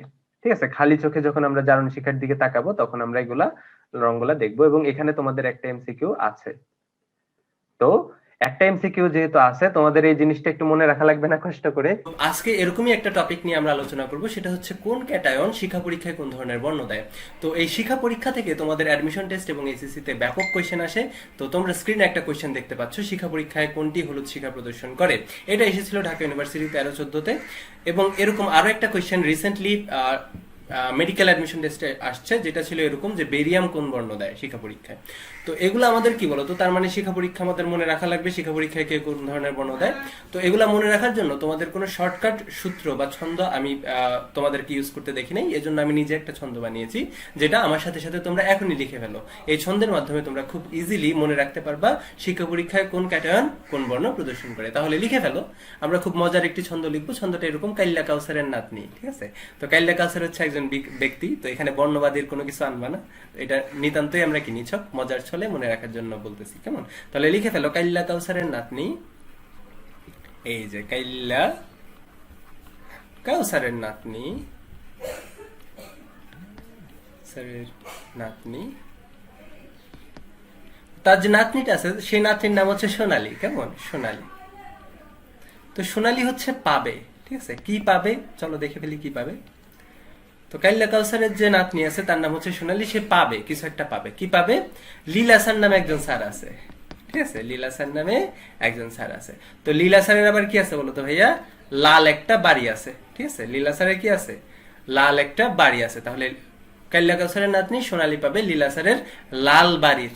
তো ওই বাড়ির ভিতরে একটা আপেল গাছ আছে। কেমন? ওই আপেলে গ্রিন আপেল ধরে বা কাঁচা আপেল ধরে। তো ওই কাঁচা আপেলটা হচ্ছে সোনালী পাবে। তাহলে কাইল্লা কাউসারের নাতনি সোনালী পাবে লীলা স্যারের লাল বাড়ির গ্রিন আপেল। কেমন? তাহলে কাইল্লা কাউসারের নাতনি সোনালী পাবে লীলা স্যারের লাল বাড়ির গ্রিন আপেল। তো এই লাইনটা যদি তোমরা মনে রাখো তাহলে তোমাদের বইয়ের যে ক্যাটায়নগুলো আছে সেগুলো শিক্ষা পরীক্ষায় কোন ধরনের বর্ণ দেয় এটা তোমরা খুব ইজিলি মনে রাখতে পারবা। এবং মাথায় রাখবা ভাই, এটা আমরা খালি চোখের জন্য নির্ণয় করতেছি। কেমন? এখানে কাইল্লার কা হচ্ছে ভাইয়া ক্যালসিয়াম। কা কি বলতো ভাইয়া? ক্যালসিয়াম। এবং ক্যালসিয়াম কোন ধরনের বর্ণ দেয় বলতো ভাইয়া? ইলা, মানে ইটের ন্যায় লাল। কেমন? ইটের ন্যায় লাল বর্ণ দেয়। তাহলে ক্যালসিয়াম দেয় ইটের ন্যায় লাল বর্ণ। কেমন? ইটের ন্যায় লাল বর্ণ দেয়। আবার দেখো এখানে কাউসার, কাউসারের কাউ শুনতে অনেকটা কপারের মতো না? সিইউ। তাহলে কাউ হবে ভাইয়া কপার। সার মানে সবুজ।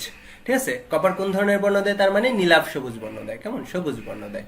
তো সবুজ তো না, নীলাভ সবুজ। কেমন? তো নীলাভ সবুজ মনে রাখবা। আচ্ছা, তো নাতনির শুরুতে হয় কি দিয়ে? না দিয়ে। না কার সংকেত বলতো ভাইয়া? সোডিয়াম।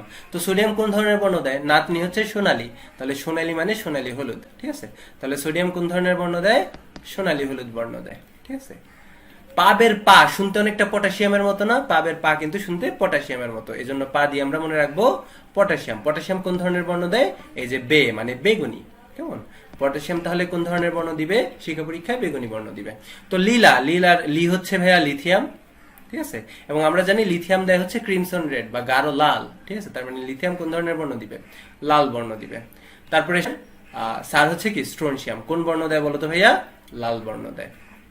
আবার বাড়ির বা হচ্ছে কি বলতো ভাইয়া? বেরিয়াম।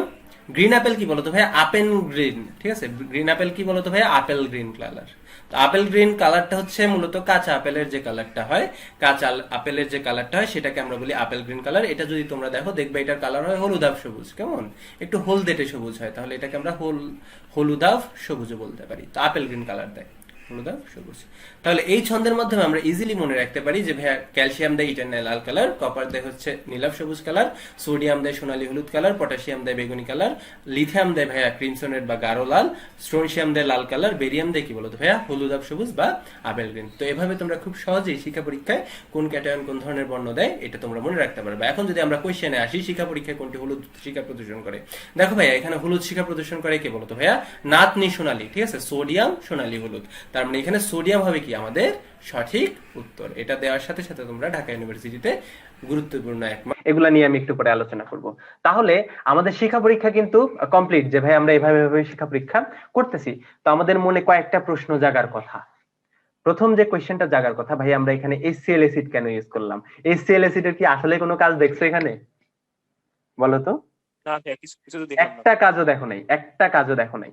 এখন HCl অ্যাসিড এর কাজ জানার জন্য তোমার হচ্ছে পুরো প্রসেসটা জানা লাগবে, যে আসলে এই শিক্ষা পরীক্ষাটা কেন রং দিচ্ছে, কেন রং দিচ্ছে এটা তোমার জানা লাগবে। তো এটা চলো আমরা শিখি। সাপোজ এখানে কি ছিল, আমি ধরলাম যে সোডিয়াম প্লাস একটা কি, সোডিয়াম প্লাসের একটা লবণ ছিল, কেমন? তো সোডিয়াম প্লাসের যে লবণটা সেটা প্রথমে HCl অ্যাসিডের সাথে বিক্রিয়া করে সোডিয়াম ক্লোরাইড উৎপন্ন করবে, ঠিক আছে। এখন বা এখানে যদি ক্যালসিয়াম 2+ আয়ন থাকতো, সে কি করবে বলতো? HCl অ্যাসিডের সাথে ক্যালসিয়াম ক্লোরাইড উৎপন্ন করবে। এখন ভাইয়া তোমাদের কোশ্চেন আসতে পারে যে ভাইয়া সোডিয়াম প্লাস আয়নটা থাকলেই তো যথেষ্ট হইতো, ক্যালসিয়াম ক্লোরাইড বা সোডিয়াম ক্লোরাইড বানানোর কি দরকার ছিল আমাদের? তোমাদের কোশ্চেন আসে না? জি ভাইয়া। দেখো আমরা এখানে কি করাচ্ছি, আমরা এখানে একটা যৌগকে পোড়াচ্ছি, সোজা কথা, তাই না? একটা যৌগকে কি পোড়াচ্ছি। জি ভাইয়া। তো এই পোড়ানোর জন্য বা পোড়ানোতে সুবিধা হয় সবচেয়ে বেশি, বা একটা জিনিস সবচেয়ে বেশি পুড়ে তখনই যখন সে গ্যাসীয় অবস্থায় চলে যায়। কোন অবস্থায় চলে যায় বলতো? গ্যাসীয় অবস্থায় চলে যায়। তো কোন পদার্থের গ্যাসীয় হওয়ার প্রবণতাকে আমরা বলি কি বলতো? উদ্দায়িতা বলি না? হ্যাঁ ভাইয়া। উদ্দায়িতা বলি। যে কোনো যে পদার্থ সহজে গ্যাসে পরিণত হয় খুব তাড়াতাড়ি তাকে বলি আমরা বেশি উদ্দায়ী। এবং যেগুলো হচ্ছে ডিরেক্ট কঠিন থেকে হচ্ছে ওই ইয়েতে মানে গ্যাসে পরিণত হয়ে যায় তাপ দিলে, তাদেরকে আমরা ডিরেক্ট উদ্দায়ী পদার্থ নামিয়ে দিই। তো উদ্দায়িতা যেটা, ওইটা আসলে কি বলতো? গ্যাসীয় পদার্থে পরিণত হওয়ার যে প্রবণতা, কম তাপ প্রয়োগে আর কি। তো এই যে আমরা ক্যাটায়নের যে লবণগুলা নিছি, ক্যাটায়নের তো বিভিন্ন ধরনের লবণ থাকতে পারে, ক্লোরাইড, সালফেট, তারপরে হচ্ছে আর কি থাকতে পারে বলতো? কার্বনেট, বিভিন্ন ধরনের লবণ থাকতে পারে না ক্যাটায়ন গুলার? তাদের মধ্যে সবচেয়ে বেশি উদ্দায়ী হচ্ছে ক্লোরাইড লবণ গুলা। কারা বলতো? এই ক্যাটায়নের ক্লোরাইড লবণ গুলা সবচেয়ে বেশি উদ্দায়ী। ক্যাটায়নের ক্লোরাইড, এটা কিন্তু 2 নম্বরের জন্য আসে, কেন আমরা হাইড্রোক্লোরিক অ্যাসিড ইউজ করি। তো ক্যাটায়নের ক্লোরাইড লবণ তুলনামূলক বেশি উদ্দায়ী, কেমন? অপেক্ষাকৃত বেশি উদ্দায়ী। তো যেহেতু আমাদের পুরাইতে হইতেছে, তাই তাদের উদ্দায়িতা বা ওই যে গ্যাসীয় পদার্থে পরিণত হওয়ার প্রবণতা অবশ্যই ম্যাটার করে। তো যেহেতু তাদের ক্লোরাইড বানাইলে তাদের উদ্দায়িতা বৃদ্ধি পাচ্ছে বা সহজে তাদের আমরা গ্যাসে বানাইতে পারি, তাই আমাদের অবশ্যই তাদের প্রথমে ক্লোরাইড লবণ বানানো উচিত, তাই না? অবশ্যই উচিত। কারণ একটা এক্সপেরিমেন্ট করতেছো ভাইয়া, এক্সপেরিমেন্টে এররই বেশি আসে, সঠিক জিনিস খুব কম আসে। তো এটাতে এরর যত কমানো যায়, বুঝছো, তুলনামূলকভাবে বেশি উদ্দায়ী।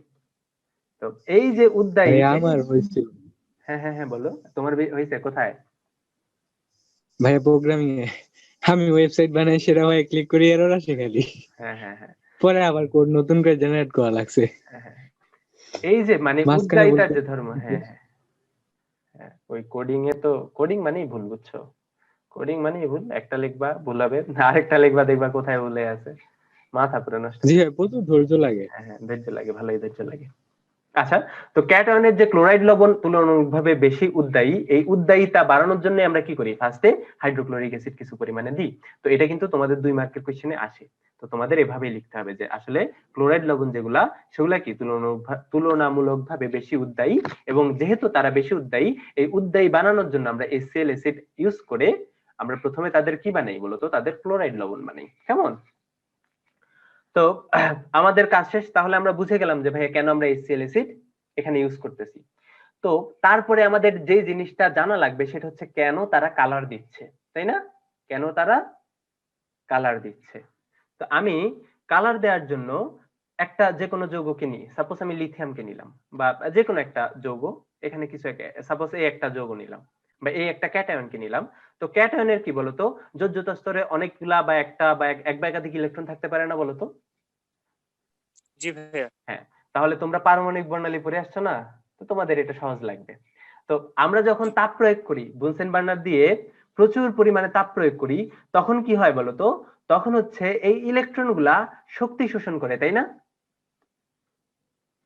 এই ছেলেমেয়েরা, জি ভাইয়া।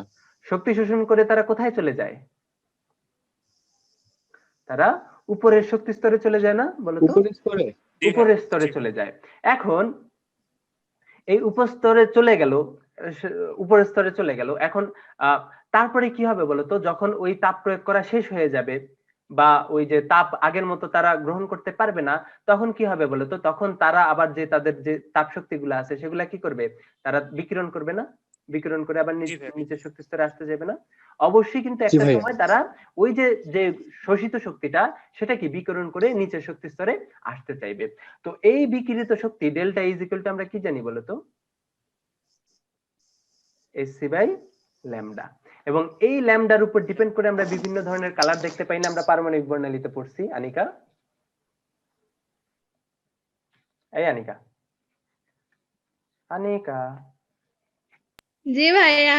তাহলে এই ল্যামডার উপর ডিপেন্ড করে না আমরা দেখছি যে ভাই বিভিন্ন ধরনের কালার দিতেছে, যে ভাই এই ল্যামডার মান যদি 380 থেকে 780 মধ্যে হয়, তাহলে আমরা কি দৃশ্যমান আলোক রশ্মি পাই।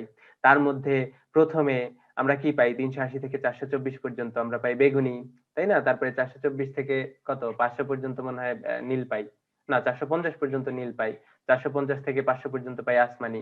এরকম আমরা দেখছি না? এরকম কিন্তু আমরা দেখছি। তাহলে বলতো ভাইয়া, শিক্ষা পরীক্ষায় আসলে আমরা বর্ণ দেখতে পাই কেন? বর্ণ দেখতে পাই কারণ হচ্ছে ওই যে তাপ শক্তির ফলে ইলেকট্রন গুলো উপরের শক্তি স্তরে চলে যায়, তারপরে আবার যখন ফিরে আসে নিচের শক্তি স্তরে, তখন তারা কি করে? কিছু পরিমাণ শক্তি হচ্ছে বিকিরণ করে। ওই শক্তির তরঙ্গ অনুসারে আমরা কি বিভিন্ন ধরনের আলোক রশ্মি দেখতে পাই।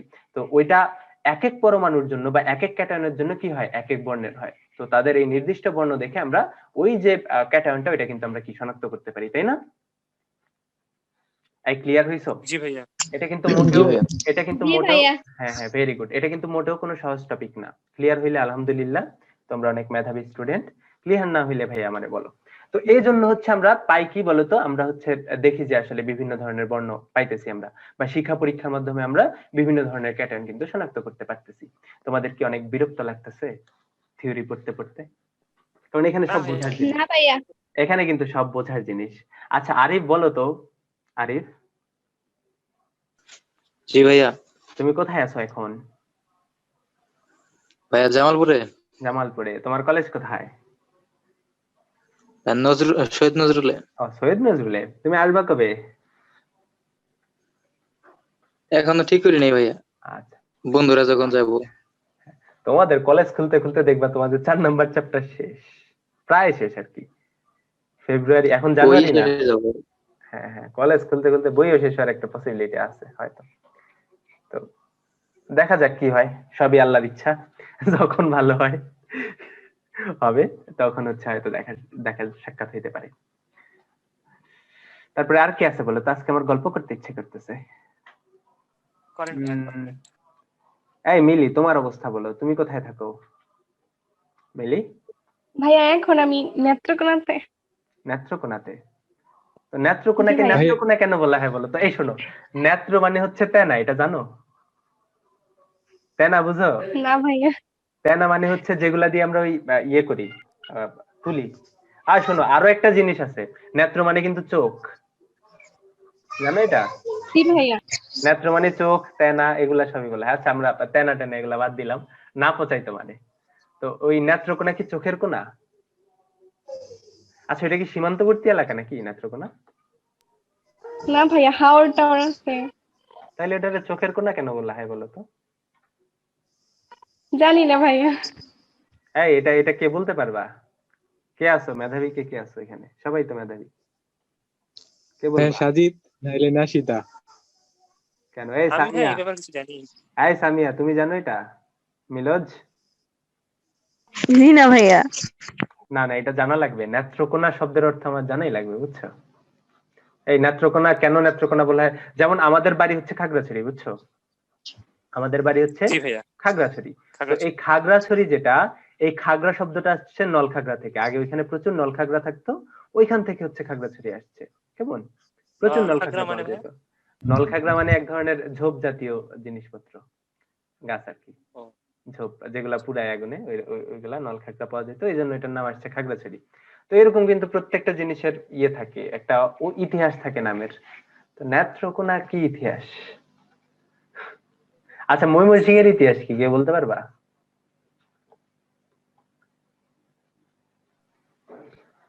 না, যাই হোক, অনেক কিছু শেখার আছে, তাই না? পড়া লাগবে, জি ভাইয়া। পড়া লাগবে ভাইয়া হ্যাঁ। বিশ্বজোড়া পাঠশালা মোর সবার আমি ছাত্র। হ্যাঁ বলো। ভাই আমি যে এক জায়গায় মার্কিং করছিলাম ভাই, ওটা বুঝি নাই। কি লিখছিলেন? স্ট্রোনশিয়াম, এটা স্ট্রোনশিয়াম, স্ট্রোনশিয়াম, এই যে স্ট্রোনশিয়াম এসআর। ঠিক আছে, মার্কিংটা মুছে দাও, আমি মুছে দিচ্ছি। এটা না, এটা হচ্ছে স্ট্রোনশিয়াম। এটা তো, এটা হচ্ছে, আমি মুছে আবার লিখতেছি। জি ভাই ওইটা SR2+, এটা হচ্ছে 2 নাম্বার গ্রুপে আছে স্ট্রোনশিয়াম। আচ্ছা, হালুয়াঘাটে থাকো তোমরা কেউ ময়মনসিংহ এর? এই কেউ হালুয়াঘাটে থাকো ছেলেমেয়েরা? আচ্ছা, আজকে সেতু আসে নাই? জি ভাই আসছি তো। ও আচ্ছা, আসছো, দেখা যায় না কেন তোমাদের? ভাইয়া বুয়েটে আপনাদের অর্থনীতি পড়ায়, এটা কি সত্যি? ভাইয়া ভাইয়া ভাইয়া অর্থনীতি পড়ায়, তারপরে অ্যাকাউন্টিং পড়ায়, ইংলিশ পড়ায়, তারপরে আর কি পড়ায়? ইকোনমিক্স আর কি, অর্থনীতি ইংলিশ হচ্ছে ইকোনমিক্স, তারপরে সোশ্যাল সায়েন্স পড়ায়, সোশিওলজি পড়ায়, তারপরে আরো কি পড়ায়? মানে তোমাদের কয়েকদিন আগে হচ্ছে একটা মিম দেখছিলাম, বুঝছো, যে একজন ঢাকা ভার্সিটির কমার্সের স্টুডেন্ট, কেমন, ঢাকা ভার্সিটির কমার্সের স্টুডেন্ট ছিল, সে হচ্ছে বুয়েটের টিচার হয়েছে। ঠিক আছে, ধরো কমার্সের স্টুডেন্ট, হ্যাঁ কমার্সের স্টুডেন্ট হয়েছে, সে হচ্ছে বুয়েটের টিচার হয়েছে। তো এটা নিয়ে হচ্ছে অনেক হাসাহাসি, কমার্সে পড়া নাকি বলে বুয়েটের টিচার হয়েছে। যারা হাসাহাসি করছে তারা হচ্ছে প্রকৃত গন্ডমূর্খ, বুঝছো? যারা হাসাহাসি করছে তারা হচ্ছে প্রকৃত গন্ডমূর্খ। কারণ কমার্সের স্টুডেন্ট, আর্টসের স্টুডেন্ট, যাই বলো না কেন, বুয়েটের টিচার হওয়া সম্ভব। কারণ আমরা যারা মানুষ আছি, মানে বুয়েটে ইঞ্জিনিয়ারিং পড়াশোনা করি, ভাই আমাদের সবকিছুই পড়া লাগে। আমাদের ফিজিক্স পড়া লাগে, আমাদের কেমিস্ট্রি পড়া লাগে, আমাদের ম্যাথ পড়া লাগে, আমাদের ইংলিশ পড়া লাগে, আমাদের ইকোনমিক্স পড়া লাগে, আমাদের অ্যাকাউন্টিং পড়া লাগে, আমাদের সোশিওলজি পড়া লাগে। তো এই সবগুলা কিন্তু আমাদের পড়া লাগতেছে। পরিণীতিও আছে, ওই গভর্নমেন্ট নামেরও একটা সাবজেক্ট আছে। তো এই সবগুলা কিন্তু আমাদের পড়া লাগতেছে। তো আমাদের যেহেতু পড়া লাগতেছে, আমাদের কিন্তু টিচারও লাগবে এখান থেকে। হ্যাঁ, টিচারের পরিমাণ কম, কিন্তু টিচার কিন্তু নেয়। তো তুমি কমার্স পড়ে বুয়েটের টিচার হইতে পারবে না, কমার্স পড়ে তুমি কুয়েটের টিচার হইতে পারবে না, এই ধরনের ভ্রান্ত ধারণা ভাইয়া ভেঙে ফেলো। ঠিক আছে, তো এইসব নিয়ে হাসাহাসি করে কুল সাজতে যাবা, নিজেই হচ্ছে বলদ হয়ে যাবা, বুঝছো? এই বলদ হওয়ার কোনো ওগুলা কি ভাই আলাদা ডিপার্টমেন্ট? হ্যাঁ, ওগুলো প্রত্যেকটা আলাদা আলাদা ডিপার্টমেন্ট, ওইগুলোর মাস্টার্স পিএইচডি পর্যন্ত হয়, বুঝছো? ওগুলোর মাস্টার্স পিএইচডি পর্যন্ত হয়। তো খুব যে ওই ফেলে দেওয়ার মতো এরকম না। তুমি হয়তো ম্যাথমেটিক্সে বুয়েটে অনার্স করতে পারবে না, গণিতে বুয়েটে অনার্স করতে পারবে না, কিন্তু মাস্টার্স ঠিকই করতে পারবে ম্যাথমেটিক্সে। ফিজিক্সে তুমি অনার্স করতে পারবে না, কিন্তু ভাইয়া মাস্টার্সটা ফিজিক্সের, মানে বুয়েটের ফিজিক্সের যে মাস্টার্সটা, সেটা কিন্তু অনেক মূল্যবান। এবং বুয়েটের ফিজিক্সের যে টিচাররা অধিকাংশই ঢাকা ভার্সিটিতে পড়াশোনা করে বিদেশে গেছে, বিদেশ থেকে এসে বুয়েটের ফিজিক্সের টিচার হয়েছে। কারণ আমরা তো চাইলে ফিজিক্সের টিচার হইতে পারবো না, তাই না? আমরা তো ইঞ্জিনিয়ারিং এর টিচার হইতে পারবো, ফিজিক্সের তো হইতে পারবো না। তো ফিজিক্সের জন্য কিন্তু ফিজিক্সের টিচারই আনা লাগবে। তো ওই ফিজিক্সের টিচাররা কিন্তু দারুণ দারুণ গবেষণা করে, ঠিক আছে, টপ ক্লাস গবেষণা করে। তো তাদের মাস্টার্সের দাম কিন্তু অনেক দামি। হ্যাঁ বলো। বুয়েটে পড়ে বুয়েটের টিচার হয় না? হ্যাঁ হয়, কেন হবে না? বুয়েটে পড়েই বুয়েটের টিচার হয়। বুয়েটের বাইরে থেকে বুয়েটের টিচারে আসে খুব কম পরিমাণ, অনেক কম। এই পরিমাণটা খুবই ন্যারো, মানে খুবই কম আসি আসলে। কারণ ওই পারে না, ওই কম্পিটিশনে পারে না আর কি, এত যে বাইরে থেকে এসে বুয়েটে করবে। তার জন্য ব্যাপক পরিশ্রম করা লাগে, বাইরের ডিগ্রি তো লাগবেই। সাধারণত ওই বুয়েটের ডিপার্টমেন্টাল যে সাবজেক্ট গুলো আছে, ওইগুলার টিচার বাদ দিয়ে বাকি যে কোনো টিচার নিতে গেলেই বাইরের একটা ডিগ্রি মোটামুটি লাগে। কেমন, বাইরের ডিগ্রি ছাড়া খুব একটা পাত্তা দেয় না। তো এই জিনিসটা কি, তো চলো আমরা হচ্ছে দেখলাম যে ভাইয়া কেন আসলে আমাদের ওই যে বর্ণটা আমরা দেখতেছি, কেন দেখতেছি, আমরা তাপ প্রয়োগ করি, আমরা বুনসেন বার্নার দিয়ে ব্যাপক পরিমাণে তাপ প্রয়োগ করি, যার কারণে এই ইলেকট্রনটা হচ্ছে উচ্চ কক্ষপথে চলে যাচ্ছে। তো উচ্চ কক্ষপথে যদি চলে যায় তাহলেই কিন্তু আমরা কি পাবো, বিভিন্ন ধরনের বর্ণ পাবো, কারণ উচ্চ কক্ষপথে যেহেতু সে গেছে, সে নিচের কক্ষপথে আবার ফিরে আসবে। তো এজন্যই কি আমরা বর্ণটা দেখি। এখন কাহিনী হয়েছে কিছু পরিমাণ আয়ন আছে বা কিছু পরিমাণ পরমাণু আছে, তার মধ্যে হচ্ছে বেরিলিয়াম একটা আর ম্যাগনেসিয়াম আর একটা। তো এই দুইটা পরমাণু, এই দুইটার কথা হচ্ছে বইয়ে সরাসরি আছে, উল্লেখ আছে, এছাড়াও কিন্তু আরো অনেক থাকতে পারে না যে এরকম না। তো এই দুইটা পরমাণু এই শিক্ষা পরীক্ষায় কোনো বর্ণ দেয় না, এবং এটা তোমাদের খ নাম্বার পরীক্ষায় আসে যে কেন এই দুইটা পরমাণু শিক্ষা পরীক্ষায় কোনো বর্ণ দেয় না। কেউ কি আমাকে বলতে পারবা কেন বর্ণ দেয় না? বলতে পারবা? চতুর্থ স্তরে ইলেকট্রন সরাই থেকে বেশি কষ্ট হয় যে। হ্যাঁ, অনেক বেশি কষ্ট, এটা তো অবশ্যই। কেন কষ্ট বলো তো? আকর্ষণ বেশি নিউক্লিয়াসে। এদের আকার হচ্ছে ছোট। এদের আকার কি বলতো? অনেক ছোট। আকার ছোট হওয়ার অর্থ কি বলতো? আকার ছোট হওয়ার অর্থ নিউক্লিয়াস থেকে যোজ্যত স্তরের দূরত্ব অনেক কম। তো আকার ছোট হওয়ার কারণে এই নিউক্লিয়াসের সাথে যোজ্যত স্তরের ইলেকট্রনের যে আকর্ষণটা, সেটা কি বলতো? অনেক বেশি না? অনেক বেশি না? এই আশফাক, তুমি কি আনসার পাইছো যে ইঞ্জিনিয়ারিং এগুলা কেন? আশফাক, আনসার পাইছো? ভাই রেকর্ড করা হয়েছে, পরে দেখে নিব না। আচ্ছা ঠিক আছে, তাহলে দেখো এই যে নিউক্লিয়াসের সাথে ইলেকট্রনের আকর্ষণ কিন্তু অনেক বেশি। তো এত আকর্ষণ বল তাদের মধ্যে এত মোহব্বত, তুমি কি চাইলেই তাপ প্রয়োগ করে তাদের আলাদা করে উপরের স্তরে পাঠাতে পারবা? এই পারবা? না ভাই, সম্ভব না। এটা সম্ভব না। তাদের ভালোবাসার বন্ধনে তারা এতই আবদ্ধ যে তারা যাইবে না। তুমি তাপ প্রয়োগ করে উল্টায় ফেলাও, একদম একদম ভাষায় ফেলো, তাও কিন্তু তারা যাবে না, যেহেতু যোজ্যত স্তরে তারা যাবে না। হ্যাঁ, টুরু লাভ, তাদের মধ্যে টুরু লাভ আছে। টুরু লাভ থাকার কারণে তাদের কিন্তু কি যোজ্যত স্তরে থেকে ওই দূরে সরানো যাবে না। যেহেতু উপরের স্তরে পাঠানো যাবে না, সেহেতু তারা আবার ফিরেও আসবে না, ফলে তারা কি বর্ণ দিবে না। এই জন্য বা তাদের এই ক্ষুদ্র আকৃতির কারণে কি তারা শিক্ষা পরীক্ষায় কোনো বর্ণ দেয় না। তো এটাও কিন্তু তোমাদের 2 নম্বরের কোশ্চেনে মাঝে মাঝেই আসে। তাহলে বলো তো, শিক্ষা পরীক্ষা নিয়ে আমরা মোটামুটি ভাবে সবকিছুই পড়ে ফেলছি যা যা জানার ছিল। তো আর কারো কোনো কোশ্চেন আছে কি ভাইয়া এবং আপুরা, বলে তো? এখান থেকে মোটামুটি হ্যাঁ, এই যে এতটুক যে পড়ছো ভাইয়া, এখান থেকে মোটামুটি 2-3 মার্ক আসে সব সময়। কেমন? এই যে একটা স্লাইড করছি, একটা পেজ করছি, এই পেজ থেকেই 2-3 মার্ক মোটামুটি পরীক্ষাগুলোতে আসে। কেমন? আসে। এবং এখান থেকে